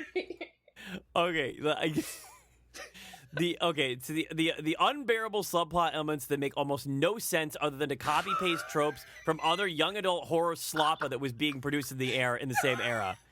You know it's true, okay? It's the same bullshit in that first movie. I legitimately don't know what you're talking about when you say those things. The only thing that makes any sense to me is you comparing it to Scream because it was so impactful. No, everything was copying Scream at the time. Everything was like this. Copy of. Are you going to say any movie that is a slasher that features teens is a copy of Scream? Because that's not true. No, Final Destination is nothing. They're not like even Scream. being self-aware about horror tropes. No, we as the audience, it's a sincere movie. Right. We as the audience are expecting them to die in certain ways, and then a lot of the fun is that we're wrong, and they instead die in really weird ways. Yeah, and that's the good parts. Those are the good parts. Wait, here, I keep going. That's the whole movie. The whole movie's the good part. The subplot following the FBI and Death trying to frame the MC for murder was nonsense. They're literally not trying to frame him. Every time they go investigate a death, my man is loitering right there. Yeah, because it's very natural Death suspicion. is the one trying to frame him. It would like make it's ridiculous. Total sense to bring him in. What the hell? Yeah, I'm so glad you're not in the FBI, Arthur. Because I swear, if you went to investigate a suspicious murder and the same man was standing at all 3 crime scenes, you would say, "Come on, don't bully the guy." Got to be a coincidence. Leave him alone. Leave my mans alone. The concept of Death is trying to fuck with him so he doesn't stop his murder plan. It's ridiculous. Wait, what? It's ridiculous. Death is trying to fuck with him to stop his murder. What are you saying, brother? Because Death is trying to get him out of the way so he can do all the murders, and he doesn't try to stop him. That's what Death is doing. Who? Death. The concept of Death is trying to stop him. He's stopping the main character. The main character is trying to figure out Death's design and find a way to stop him, and Death is intentionally putting him at the scene of all the... He's setting all this shit up. See, I don't think that's true, first of all. I think what's so cool about Final Destination is that you're not fighting a person, you're fighting a concept. You're fighting the way things are supposed to be. And I think it's a very important, actually, that Death doesn't give a shit about him, that he is just meant to die. How do you explain that he consistently and constantly puts himself in the exact... Death is very good at setting things up in advance. Everyone is dying around him, and he gets a little note that falls into his hand that has his friend's name. It makes complete sense for him to run. Okay, well, No, Death is the one who put that note in his hand. It was his plan for him to be there. Listen, Death wanted him to put his fingerprints on the knife. okay, That's ridiculous. I guess I didn't think that hard about it. I thought Death was. But just why is that trying to ridiculous? scare- I don't. Death is think that's that intentionally trying to ridiculous at frame a all. dude for murder so that he can get him out of the way. I don't think Death wants to frame him. I think Death wants to kill him. Right. And Yes. he's just No, not Death's- dying. Death's plan to kill him was probably to kill him What, in by prison. getting He'd probably him get arrested? Yes, he'd be out of the way of everyone else because he was the only one smart enough to figure it out, and then he would get killed in prison. He'd probably hang himself or something from So a. you and I He'd are do the talking- same thing that Epstein did and double backflip off the top bunk and break his neck. Backflip off the top. Listen, do you think? Let's think about how Death has killed people in this movie. Okay, a man slips on spilled shampoo and gets hung by a shower cord. Yes. A man gets his head cut off because he was standing too close to some train tracks and shrapnel flew off at him when the train went by. Do you think that Death's elaborate design would make him get arrested and bomb the interview and end up in jail so he would die? I think Death would just kill him. I think it would just make a truck fly But at because him. he has to do it in a very specific order. That was the whole thing, right? Is that he has to do it in the specific order. He can't just kill the guy. And if the guy is running around before it's his turn, he can interfere. He can get in the way. He can fuck with things. That was the whole thing. That's why he has to stop him. That's why he has to get him out of the way. It's why the plan was set in motion at the beginning. So Death didn't try to put him in prison to get him to die. It just wanted him to not interfere. Is that what you're saying? Yes, yeah, and then he was probably going to kill him in jail. Like the plan probably had arrangements for him to die in jail. I mean, on top. why is that any more ridiculous than the concept of Death, correcting the timeline by killing all the people who cheated him in the first place? I guess I don't understand what part you have a problem Right. with. I don't understand what you're mad about. Well, the problem, it's silly. It's Oh, it's you just, mean it's the too movie silly where for me. people escaped death and now Death is chasing them down to kill them is silly? It's listen. It's too silly. So you prefer a more grounded approach. You think that Like Final a Destination serious 2. movie like Final Yes, Destination 3 all really I want handles is the subject all I matter. want is a piano to smash down and eviscerate a child. That's all I want. Okay, I just want. You're an think easy a man to single please. child dies in a Final You and I both joke that we love when horror not Bloom, me and Arthur both Oh, joke when they that just we waste love a kid. when a movie is ballsy enough to waste a kid. We think it's funny. Yes, It is funny. it is my favorite thing. I must say, I don't think a child dies in any Final Destination movie. I don't even think one is seen in a car during the car crash in 2. I thought there was. Don't sound so Man. disappointed. No, I thought there was a kid in the back seat. Is there? Well, it's a good thing we're going to be watching the movie. Oh. It's a good thing we're watching Final Destination 2 coming up in a few episodes. That's right, baby. Good pick. I could I'm swear there was a excited. kid in the back seat of the car, but I could be Bloom wrong. says, no. I'm sure a child died. Look, Let me there's a double-check lot this. of cars in there. There's got to be at least one That's kid in the car Statistically, seat. at least one kid That- must have that's- gotten wasted. That is the episode title, by the way. Hold on, let me write it down so we don't forget it. This sucks, man. Wait, hold on, I fucking hit enter. Arthur just wrote open No, quote no. dot no comma I and then hit enter. No, No, I'm I'm sure a child died. That's awful. episode 0. I hate it here. I just, I've had a great time. I just want to announce my graduation from Schlockcast. Thank you so much for having me. Man, we didn't even get to the era where we became the one of the top Patreon podcasts, and then you hurt your foot and you couldn't you just listen you're gonna be it's gonna be okay. I'm just tired of podcasting. I just want to take a break, okay? And I just wanted to do something that creatively challenged me. I don't want to do podcasts anymore. And then you become a guest on every podcast in existence, and you start your own podcast where you get a twisted you get a Twisted Tea sponsorship, and you start doing crowd work. No. It's only scummy if you get the laxative detox tea sponsorships. You got to get it right. Oh, what, the Chinese shit yourself tea? Yes, but since it's sold on Instagram by influencers in LA, they don't call it that. Okay.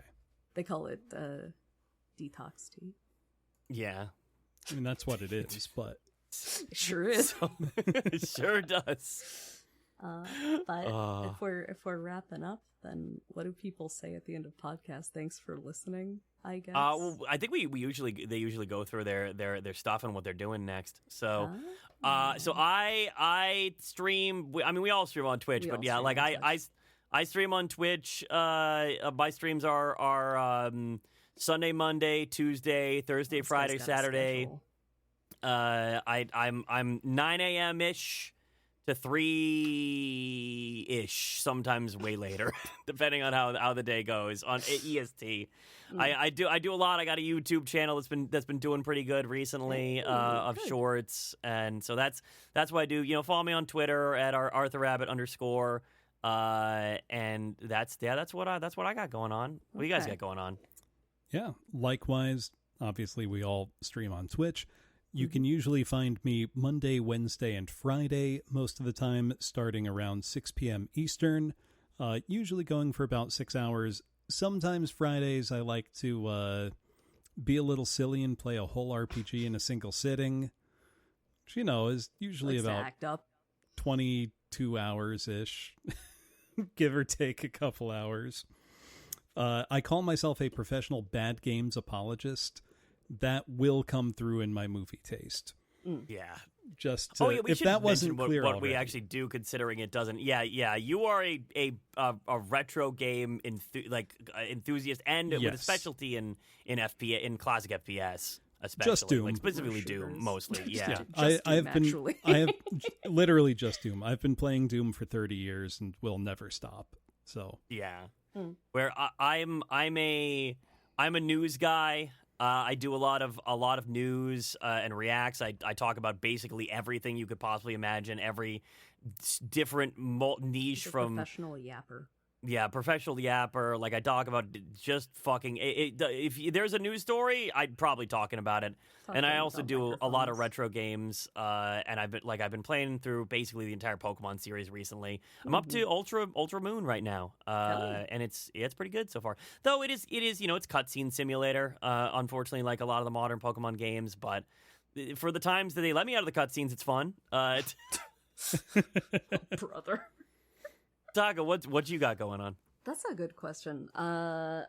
Schedule's been kind of up in the air lately. I usually stream on days that are not Thursday and Sunday. I am a variety streamer, so I'll just play whatever seems interesting. I am currently going through Dark Souls 3, Devil May Cry 3, which I'm having a blast with. So I would like to finish that and keep going through the Devil May Cry series. But we have some fun games I'm looking forward to. So it's a bit vague, but I do post on Twitter, Blue Sky, and my community Discord when I am going live. And I'm going back to scheduled streaming pretty soon, so I'll have a better answer for next. next week you'll be able to shout out a little. Yeah. Yeah.